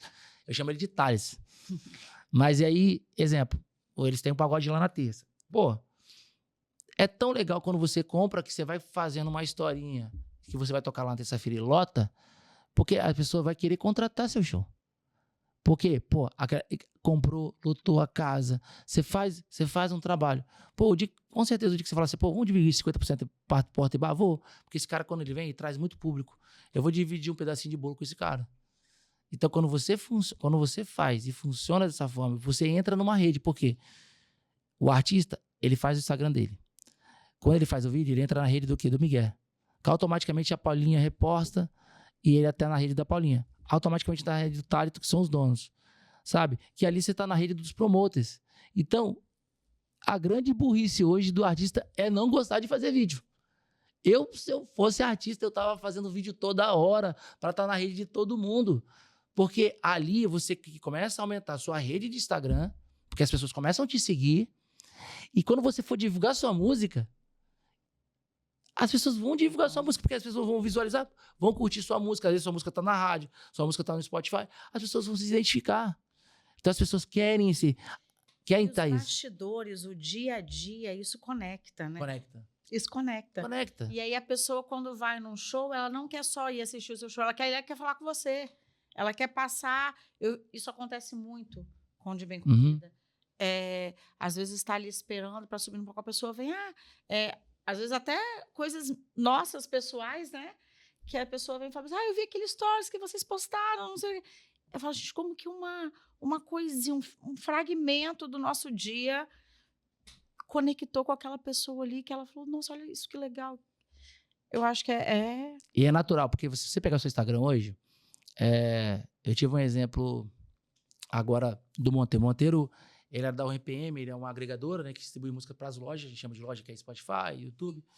E aí a gente estava numa conversa esses dias lá no escritório em Goiânia, que o Monteiro, além da URPM e da Dracena, ele trabalhava com a Manu Batidão. Ele fez todo o trabalho de digital na época que a Manu Batidão estourou. E o Monteiro é um mega profissional, eu queria até trazer ele para cá para falar sobre distribuição de música. Um dia para dar palestra para a galera aqui do Espírito Santo. É um cara que eu quero trazer muito aqui. Um abraço pro Monteiro, vai ver esse podcast depois. Tá? Se trouxermos aí. Não, vou trazer para ele trazer aqui no podcast para falar de distribuição. Vambora. Ele é o cara que eu quero trazer muito aqui. E eu lembro que alguém do lado falou assim, nossa, a Manu Batidão deu uma sumida. Na verdade, não é que a Manu Batidão deu uma sumida. Porque essa pessoa acho que estava do lado vivia do mesmo meio que o Monteiro. Então, toda hora que ele estava lá com o Manu Batidão, então todo mundo Manu Batidão, alguém vai falar de Manu Batidão, mas quando você para de trabalhar com aquele Manu Batidão, com aquela artista Manu Batidão, sua rede social some também Manu Batidão aquele ali. Então, assim, às vezes, o artista tá estourado. Vou dar exemplo do Alemão. Tá estourado no Espírito Santo. Tá estourado no Espírito Santo porque tá todo o Espírito Santo vivenciando isso aí. Quando você vai para um polo lá de Tocantins, Mato Grosso, às vezes não tá tão forte. O Alemão é muito forte no Sul. Lá você tem até pendrive. Eu fui fazer um trabalho lá no Sul. Desculpa. E aí vi pendrive do Alemão, mando pra ele e tal. É um cara que eu falo muito, é um cara que eu tenho gratidão eterna. Participação no Glauco, ele, ok, vou. Participação no Breno Bernardo, ok, vou. Inclusive o Breno Bernardo vai fazer uma participação no DVD do Alemão lá em Goiânia também. Então, assim, é um cara que tá presente naquela região do Sul. Então lá é forte, todo mundo sabe, ouve do Alemão. Mas engraçado, eu fui pra Goiânia esses dias, do interior, lá, Bela Vista, do lado da fazenda, lá da casa do Gustavo Lima. Mas assim, se você não acreditar no projeto, você vai se desviar do meio do caminho. Isso é natural. Então, o Glauco teve o Vitinho como um investidor fera. Eles fizeram um acordo e o Glauco cumpriu tudo que foi combinado e o Vitinho também cumpriu tudo que foi combinado. Eles são, vou falar que são amigos, né, porque não são os melhores amigos, eu também vejo dessa forma, mas assim, são pessoas que se confiam, se respeitam, sabe? E até o Glauco me ligou, acho que foi semana passada, falou, o Vitinho me ligou para mim em tal lugar, encontrar com ele. Então, assim, tem um vínculo, né, de respeito, de carinho, mesmo não estando juntos. Imagina num monte de plantação de girassol, um barzinho, assim, bem roça mesmo. E chegou lá, tava tocando Alemão. Então, assim, chega o artista, mas assim, às vezes tal região não se fala. Mas por quê? Na rede social ali não tá todo mundo falando. Então é natural. Então por isso que eu falo, a dica que eu dou, artista, cantor, grupo, dupla, passa a gostar de fazer de vídeo. Porque é a oportunidade hoje de você estar na rede de outras pessoas, de outras pessoas te seguirem. É uma grande oportunidade. Porque antigamente, você chegava na cidade, você fazia aquele trabalho de massa. Você chegava em Santa Maria de Itibá, aí chegava o São Fernando Sorocaba. Ninguém conhecia o Fernando Sorocaba. Os caras chegavam com 2.000 DVD, já o dia do show do Fernando Sorocaba, um dia antes, distribuindo DVD. Centro de Santa Teresa, Centro de Santa Maria, Centro de Santa Leopoldina, que eram as regiões ali, que todo mundo iria para a cidade. E botava música. Só que você ganhava uma coisa.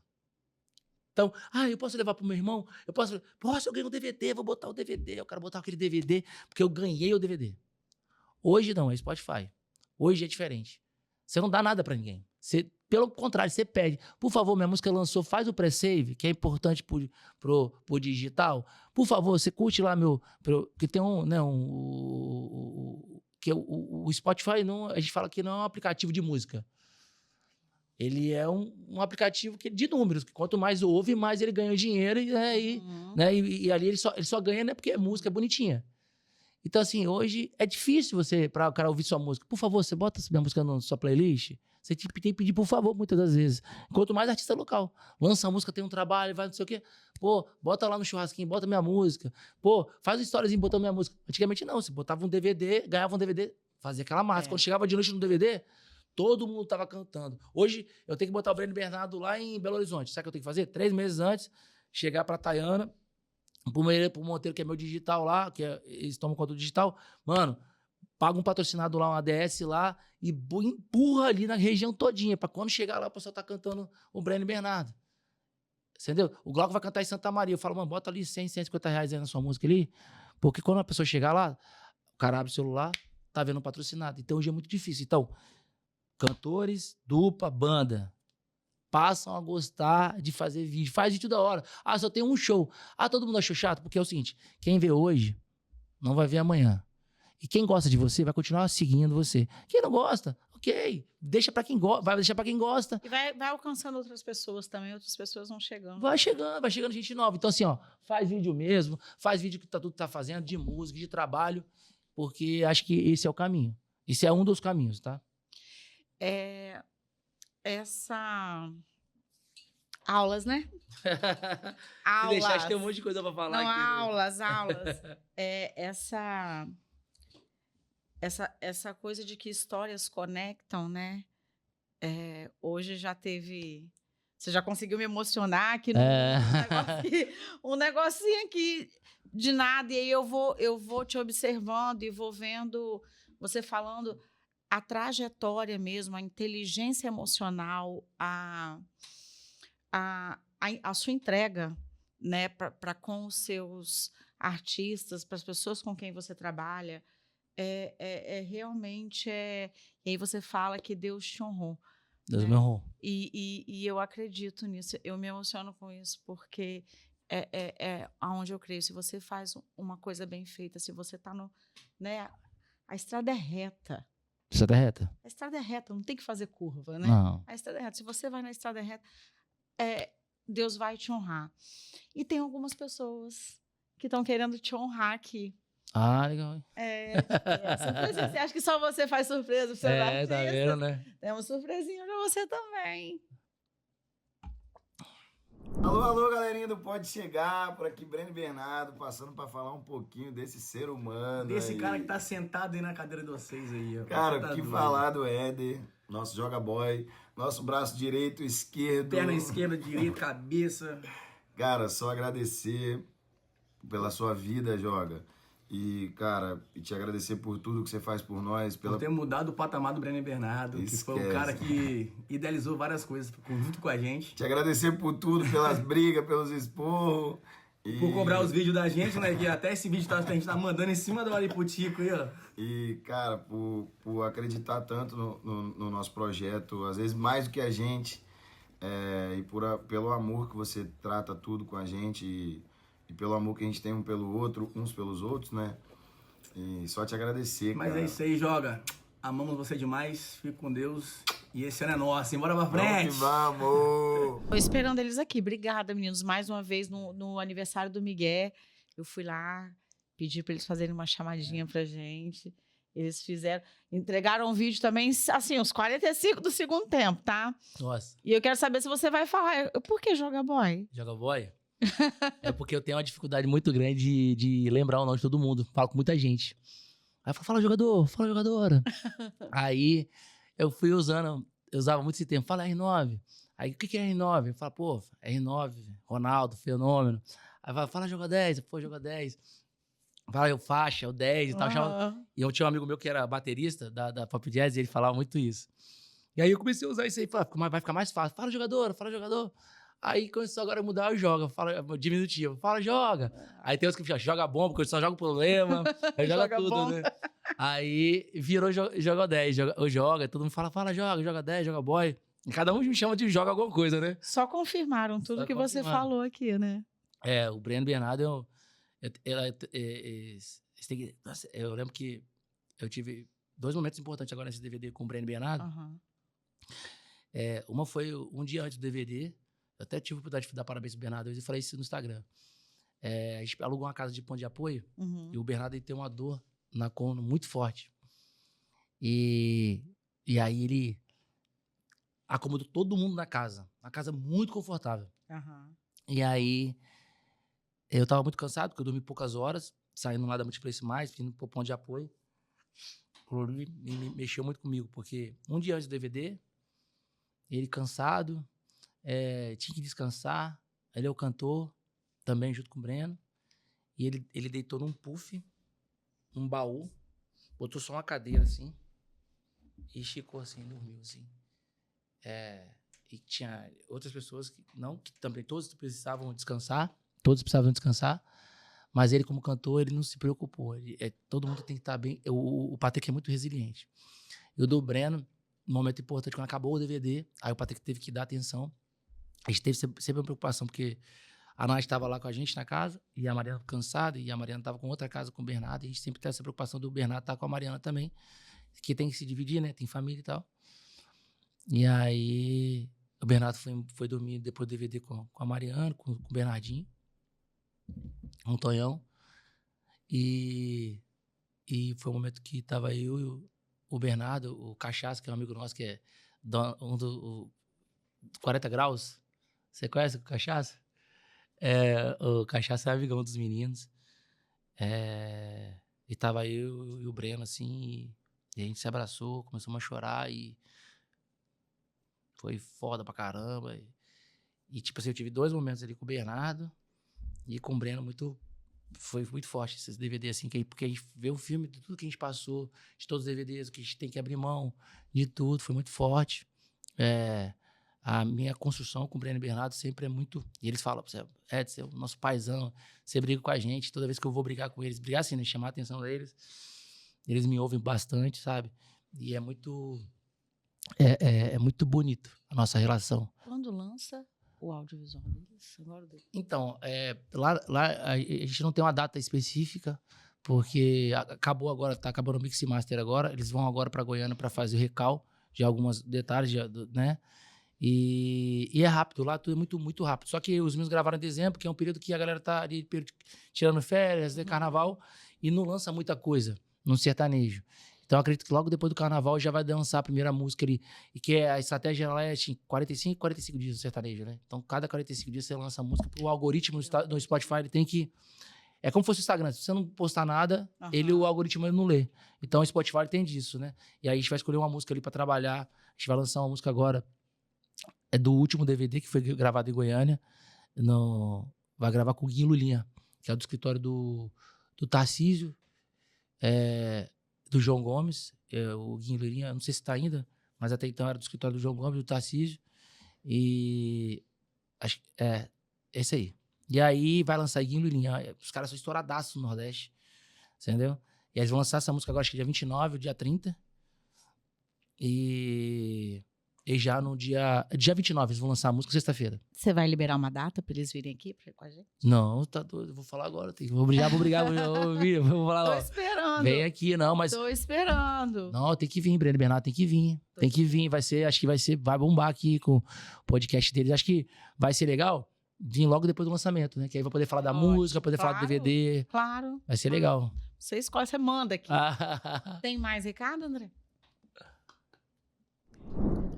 Fala, meu irmão, passando aqui para demonstrar todo o meu carinho, todo o meu amor, todo o meu respeito por você. Você sabe que você é uma das grandes referências de vida e a principal referência da música. Você me direcionou por muitas vezes quando eu estive com dúvida, e todas as vezes que eu tenho a oportunidade de te falar que eu te amo, é genuíno, é verdadeiro. Você é um irmão. Apesar de primo, você é um irmão. E assim, eu desejo sempre o melhor para você. Obrigado por tudo que você já fez por mim, tudo que você faz. E ainda, mesmo que de longe, você sempre se faz presente. Um beijo no seu coração, tá? Pode contar comigo sempre. Te amo, meu velho. Vital.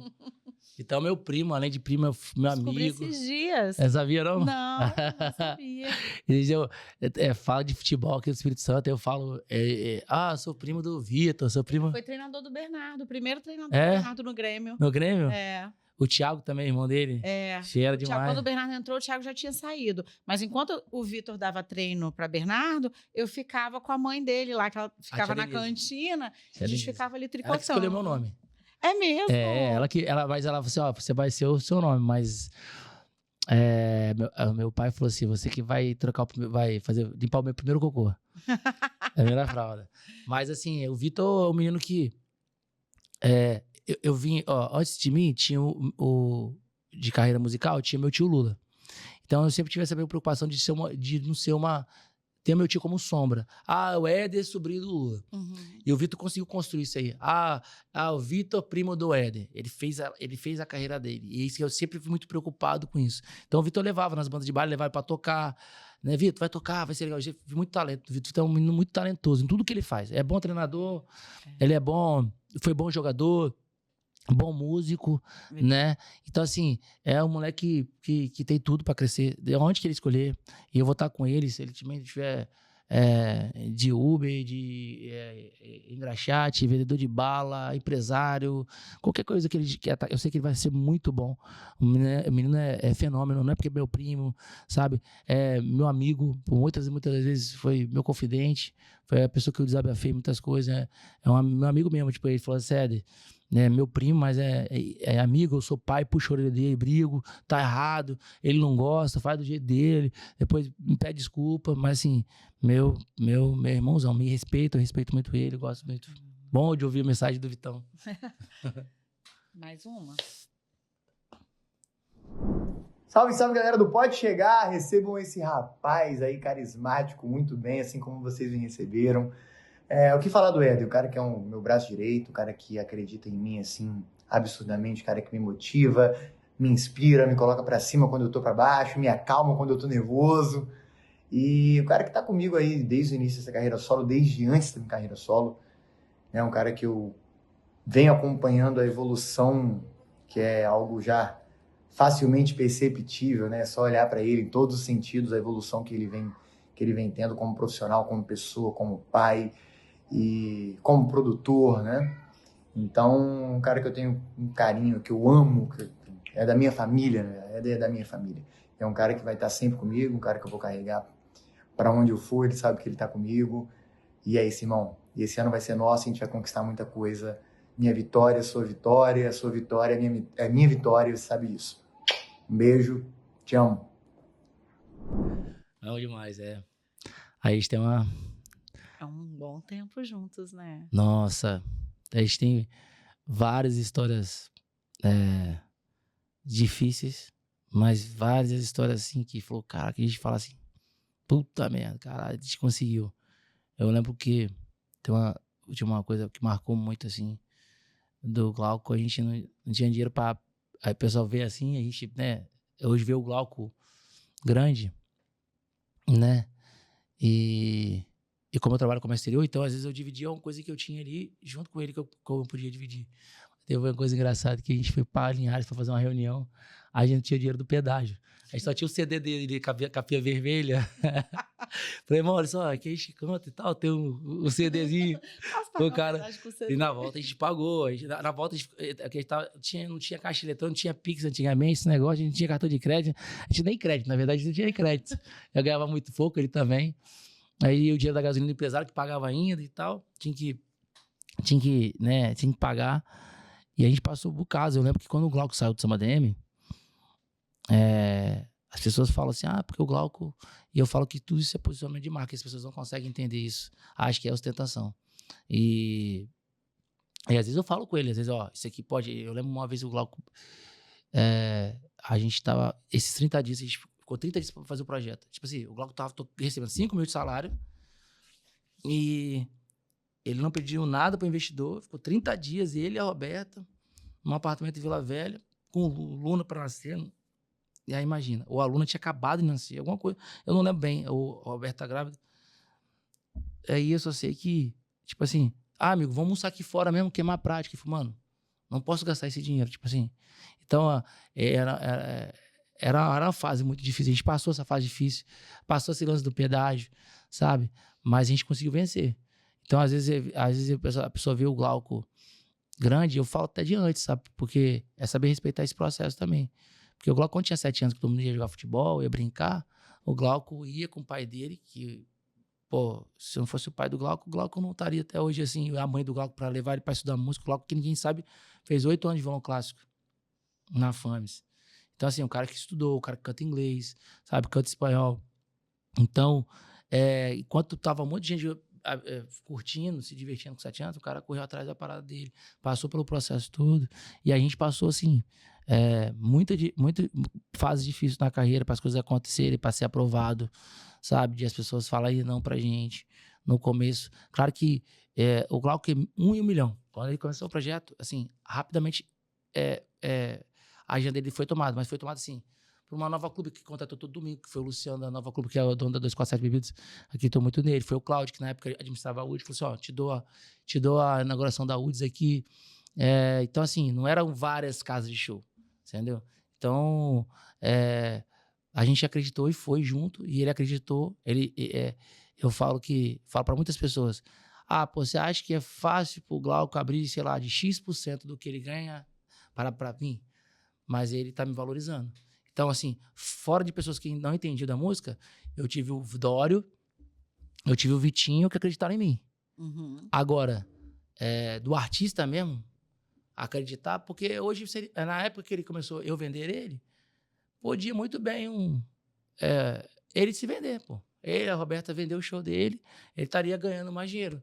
Mas ele entendeu que para ele se posicionar, era mais fácil alguém falar que o show dele era muito bom do que ele falar assim, não, me contrata que meu show é bom. E ele falou assim, não, eu preciso ter um cara que fala assim, não, tá, aquele cara ali canta demais, vamos querer que quantos shows. Aí a gente fazia toda aquela manha, né?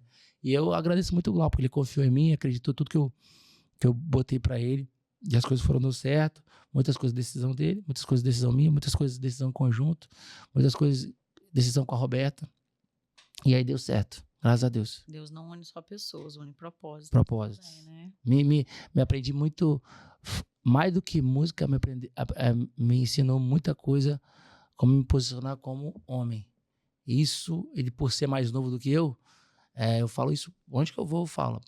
As pessoas nem acreditam. Porque o pessoal vê o Glauco com esse estereótipo de cara fortão, bonitão, de gogo boy. Essa moral agora, viu? E a mulherada bate em cima mesmo. E vê a Roberta e fala assim, não, amor, tira a camisa. Ela mesmo que apoia, tira a camisa.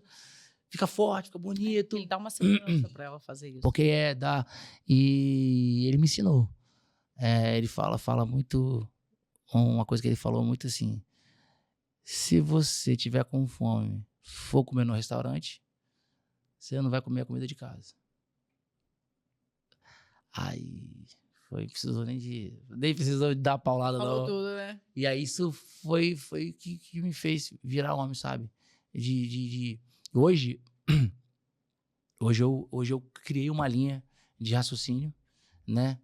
Porque eu me desbloqueei, falo nem espiritualmente, de religião. Então hoje eu entendo que hoje tem Deus, tem um campo espiritual que as pessoas acreditam ali, e tem a gente como ser humano, como planta, como animal.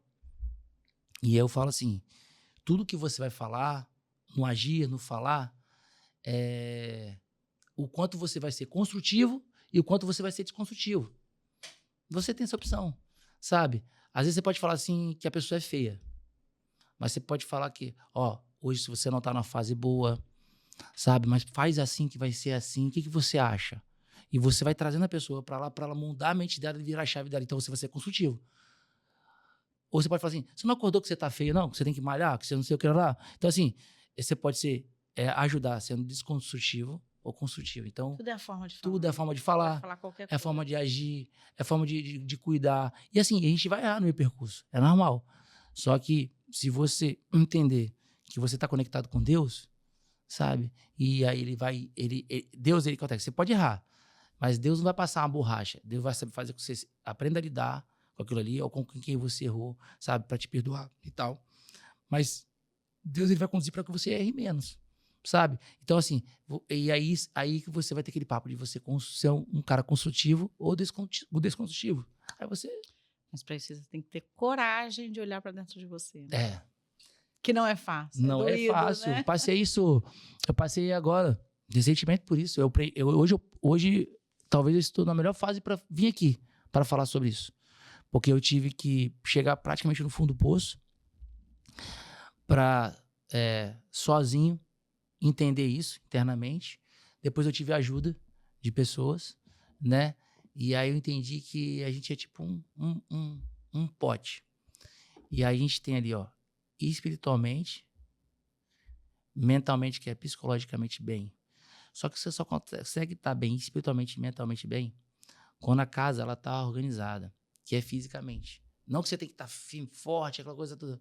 Mas quando você está bem entendendo o processo de respiração, do seu corpo, de se respeitar, de cuidar e tal. Não é cuidar do corpo, tá? Que não, a gente quer agora o Éder tá bonito e tal, não. Mas quando você tá bem se cuidando, porque você já foi num bairro humilde e chegou lá, você vai num bairro humilde, você tem aquela casa que tem uma mãe, que não tem um pai mais, mas os filhos são tudo arrumadinhos, ela sai arrumadinha, vai lá limpar a casa de alguém, ou vai ser chapeiro, ou ela vai ser uma empresária, vai vender uma Natura, sei lá. Falei uma marca aqui, mas não sei se podia falar, mas você vai vender um produto, mas todo mundo arrumadinho. E tem do lado da casa, do lado, que a pessoa não sabe falar, não teve uma base, não tem, beleza. Mas essa base de você acordar de manhã, se organizar, se preocupar, tá bem. E às vezes a pessoa tem 200 quilos, mas ela é arrumadinha, ela aparenta, sabe? Então, quando você cuida da sua imagem, cuida fisicamente, aí você começa a estar bem mentalmente. Aí você começa a entender por que você está bem ali. Porque tem um Deus ali cuidando de você. E aí, quando você botar sua vida num propósito de Deus, esquece. E assim, se eu tô bem, eu vou ser bem para quem tá do meu lado. Certo? É assim, primeira coisa, eu tenho que estar bem comigo mesmo, com as minhas opiniões, o que eu acho. Tem que estar bem construído, tem que estar tudo bem organizado isso aqui. Porque aí eu vou ser bem para minha companheira, eu vou ser bem para minha filha, eu vou ser bem para todo mundo. Então, assim, acho que a humanidade, se pensar dessa forma, eu acho que estava tudo ok. Mas eu demorei a pensar dessa forma. Muito. Eu falo que foi uma construção nesse voltar último ano, assim, que tornar o que eu tô hoje, sabe? É uma construção, é uma desconstrução e uma reconstrução. Né? É. A gente vai tirando aquilo que a gente acha que não tá legal, que não serve mais. Para tirar, você precisa enfrentar. Eu falo muito lá em casa que conversas difíceis são necessárias. E, às vezes, a conversa mais difícil que você pode ter é com você mesmo, né? De olhar para dentro de você e pensar, para isso aqui, você assumir que isso aqui que eu estou fazendo não é legal. Na terapia, um tempo atrás, eu falei assim, eu me questionei, será que eu estou com inveja dessa pessoa? Será que esse sentimento que eu estou sentindo é inveja de uma pessoa da minha família? Aí fui me questionando, falei, porque é difícil você assumir, não, eu acho que eu estou com inveja dessa pessoa. Então, peraí, eu não quero ter inveja dessa pessoa. Então, deixa eu tirar isso aqui de mim e vamos... Isso é um ato de coragem. Ato de coragem, autoconhecimento. A nossa vida é tipo um pote. Falei hoje no Uber, que eu ia voltando de Goiânia uma vez, o cara me ensinou, o Uber me ensinou, que a gente é um pote. E aí a gente tava na pista do meio e o cara buzinando. Falei, pô, mano, aí eu conversando com ele de boa. Rapaz, você deve se estressar demais, né? Esse trânsito, nem buzinando. Ele, rapaz, não estressa mais não. A gente já tem as nossas dores, nossos machucados da vida, que a gente carrega isso aqui no nosso balde. E a gente tem a opção de todo dia encher de coisas boas e coisas negativas. Se eu pegar a energia do cara negativa, que é o lixo dele, e jogar no meu pote, e eu pegar de todo mundo e vou encher de energia dos outros. Então, a primeira coisa é a gente não se consumir com coisas das pessoas. E aí, o momento ruim, a fase ruim, a discussão com o seu companheiro, a discussão com o seu amigo, ele só vai... Por isso eu sou prático na discussão. Ainda não gostei. Beleza. Na próxima eu vou melhorar. Assim? Tipo, botão desliga? Não. É porque eu só vou conseguir tampar essa fase ruim, esse momento ruim, essa ação ruim, essa atitude ruim, com atitude boa, com ação boa, com momento bom. Então, vai dar tempo, né, pro outro. Porque assim, não adianta você pedir desculpa. Ah, você me pediu desculpa aquele dia. Beleza, você pode saber desculpa. Mas se você pediu desculpa, e aí no outro dia, bom dia, eu acordo de manhã, eu boto Léo Santana, pô, JBL, pô. Se deixar, eu boto todo dia. Se der tempo, todo dia. Eu acordo de manhã, 5h40, 6 horas, todos os dias. Eu acordo, boto o Léo Santana, o pau quebrando, e já jogo pra cima, eu boto o Saulo Fernandes, eu gosto de axé, acho que eu sou o branco mais negro que você conhece. E eu jogo pra cima, eu gosto de botar um pagodinho, gosto de botar um sertanejo, gosto de botar música, às vezes tem nesse dia que eu quero botar um louvor, porque eu não sou de fé, eu vou estar pra baixo, eu preciso desse louvor pra Deus me dar a motivação que eu vou jogar pra cima. Mas a música move muito. Eu amo música, eu não vendo música porque que dá dinheiro pra mim, não. Porque eu amo música. E eu boto pra cima, eu jogo pra cima. Por Deus, obrigado que eu tô vivo. Aí eu gosto de preparar o cafezinho pra mim lá, boto um ovinho, pó café. Aí eu fico lá na frente da área olhando. Obrigado, Deus.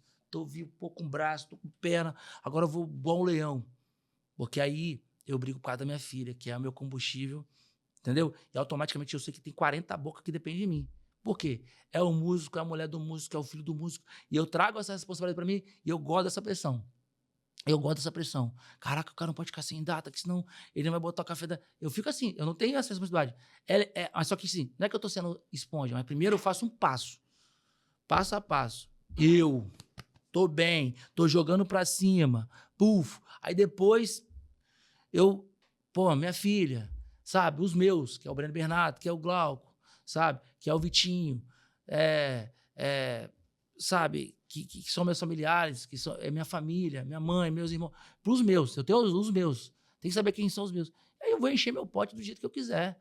E eu chego no outro dia, falo, chegou na energia. Esse dia, a menina que trabalha lá no financeiro, a Agatha falou assim, olha o menino, chegou cedo, filmando, que pau quebrando. E eu jogo pra cima todo dia, sabe? E é todo dia, é diário. Aí vai ter um momento que eu vou ser ruim, isso que vai apagar um momento bom. Ah, você brigou com o seu companheiro. Você pode pedir desculpa, fazer todo dia. Mas no outro dia, bom dia, não sei o quê, deu aquele abracinho, jogou pra cima. E vamos quebrar tudo? É só uma palavra, vamos quebrar tudo? Vamos quebrar tudo hoje, o pau quebrar. Pá. Eu jogo do... Eu falo assim, é dedo do 440, eu sou do 440, entendeu? Como diz o Bernardo, nego doce. Nego doce. Como diz o Bernardo, nego doce. Será que essa animação toda essa pessoa puxou? Quem? Essa animação? Quem? Fala aí. Oi, pai. Surpresa. Viu? Sim, faz surpresa pra mim. Agora eu fiz. Fica com essa. Bom, eu vim aqui passar nesse podcast pra falar que eu te amo. E que só a gente sabe o quão difícil é estar passando longe um do outro esse tempo todo. E quão difícil é não estar todos os momentos juntos. Mas eu queria te falar que eu te amo muito, apesar de tudo. Você é muito especial pra mim. Não sei o que seria minha vida sem você. Bom? E que nenhum quilômetro, nenhuma rede de internet vai fazer eu mudar de ideia. Então isso vai continuar pra sempre. Então, pai, você é muito especial, eu te amo muito. Obrigada por tudo que você faz por mim, por todos os conselhos, todas as conversas, todas as risadas. E que, mesmo a gente estando longe, eu sinto que você tá perto. Porque você, como você sempre diz, não é um pai ausente, é só um pai distante. E a distância a gente consegue resolver, né? É só a gente esperar um pouquinho pra gente se encontrar e aproveitar muito do jeito que a gente sempre faz. É isso. Então vamos fechar esse vídeo com o nosso toque, assim como todas as nossas videochamadas, né? Vai, levanta a mão aí. Vai, rápido, vai. 1, 2, 3. Tchau. Aí mexe comigo. Eu tive que, como você falou, tudo é construção. Eu tive que aprender isso pra gente ter uma boa relação, né? Aí esse cumprimento foi o que eu fiz fui pro Rio Grande do Sul, aí eu precisava fazer alguma coisa que representasse minha relação com minha filha. Aí fiz essa tatuagem. E foi difícil pra mim, porque quando você separa, você fica, né? Você não sabe como é que você vai lidar com isso. E hoje a gente tem muito isso maduro. E a Lara foi me ensinando isso. Ela tá com que idade? Ela tá com 16. Inclusive amanhã eu vim hoje só buscar ela. Eu tô indo pra Goiânia. Não sei quando é que vai passar o podcast, mas eu vim chegando hoje, vim direto pro podcast.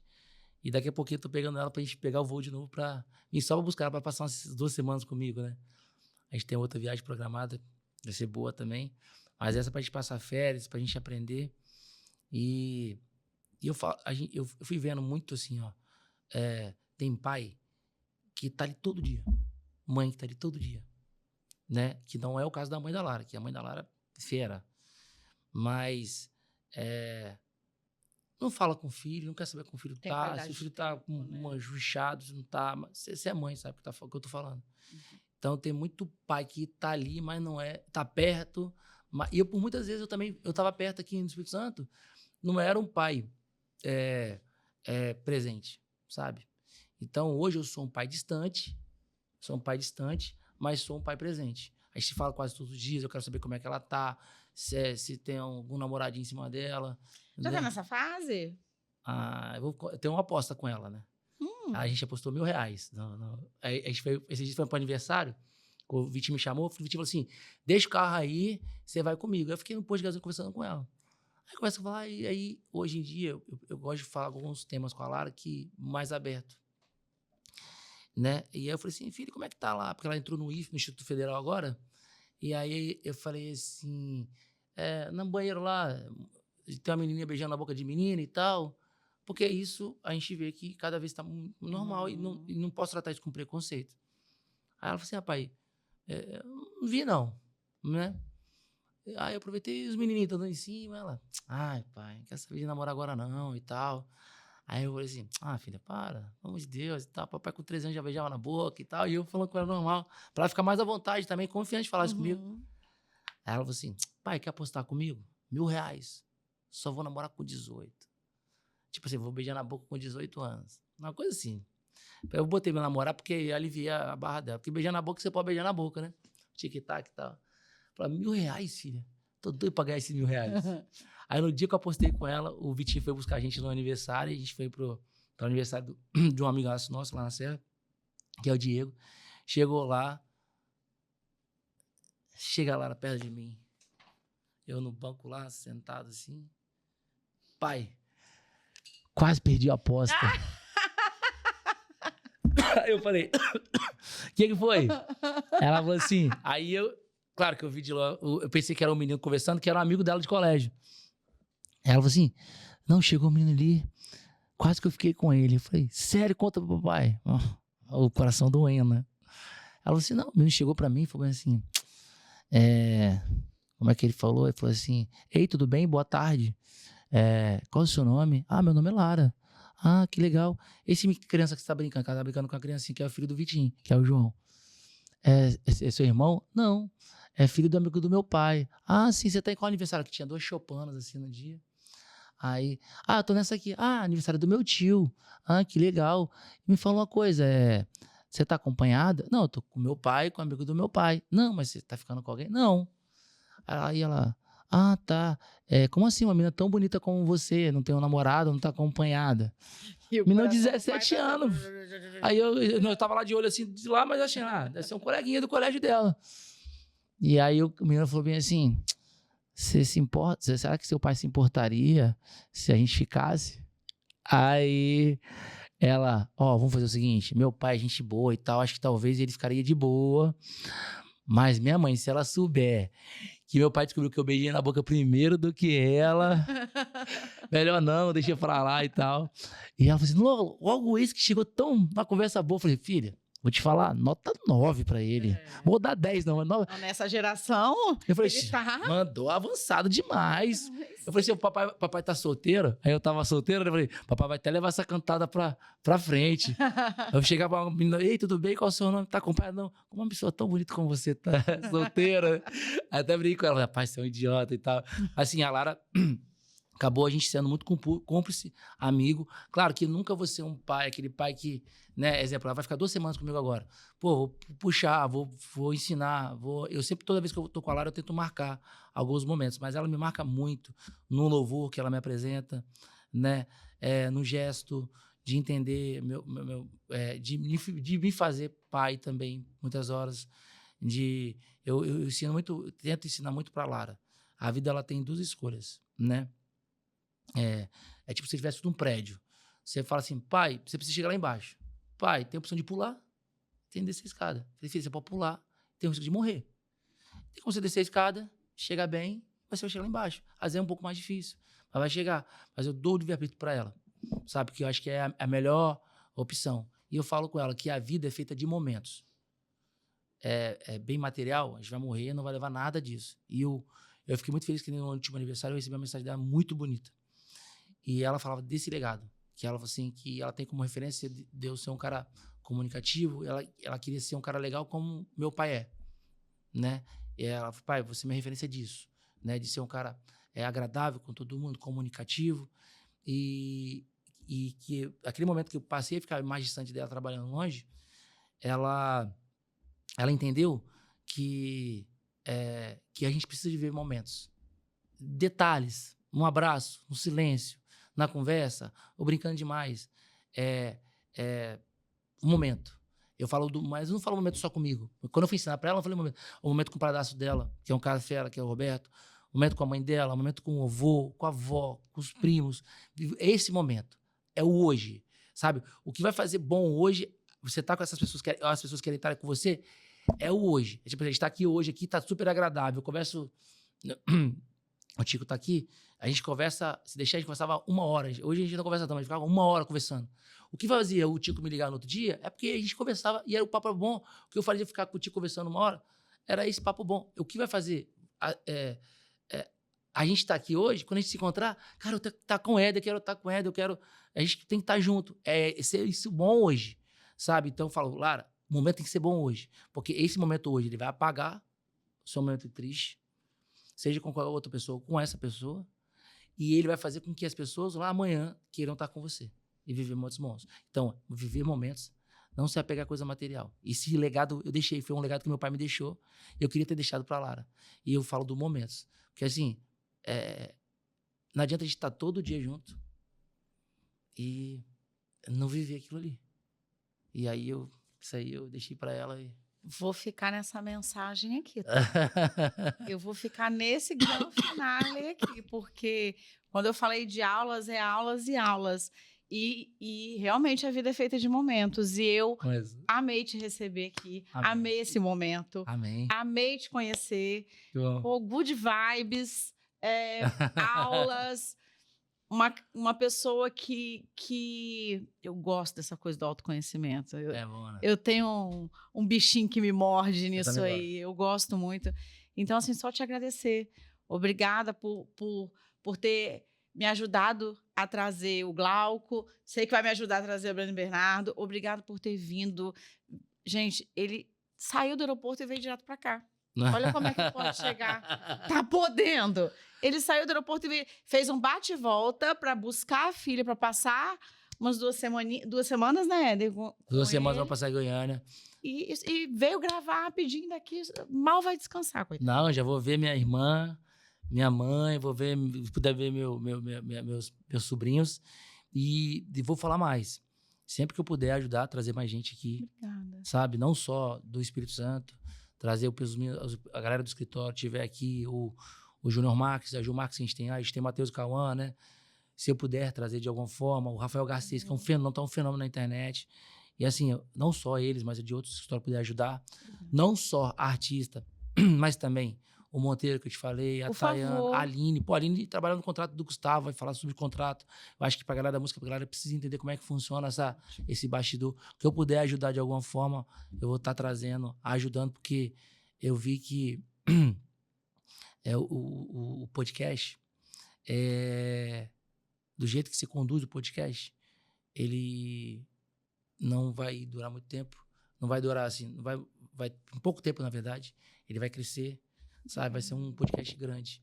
Obrigada. E que vai contribuir com muita gente. Amém. Obrigada. Tá Obrigada. Bom? Obrigada. Você deu uma super contribuição para isso agora. Já elevou o nível do podcast. Amém. Gente, é isso. A gente fica por aqui. Se inscreva no canal. Isso aí. Aperta lá o sininho para vocês receberem as notificações. E é isso. Até a próxima.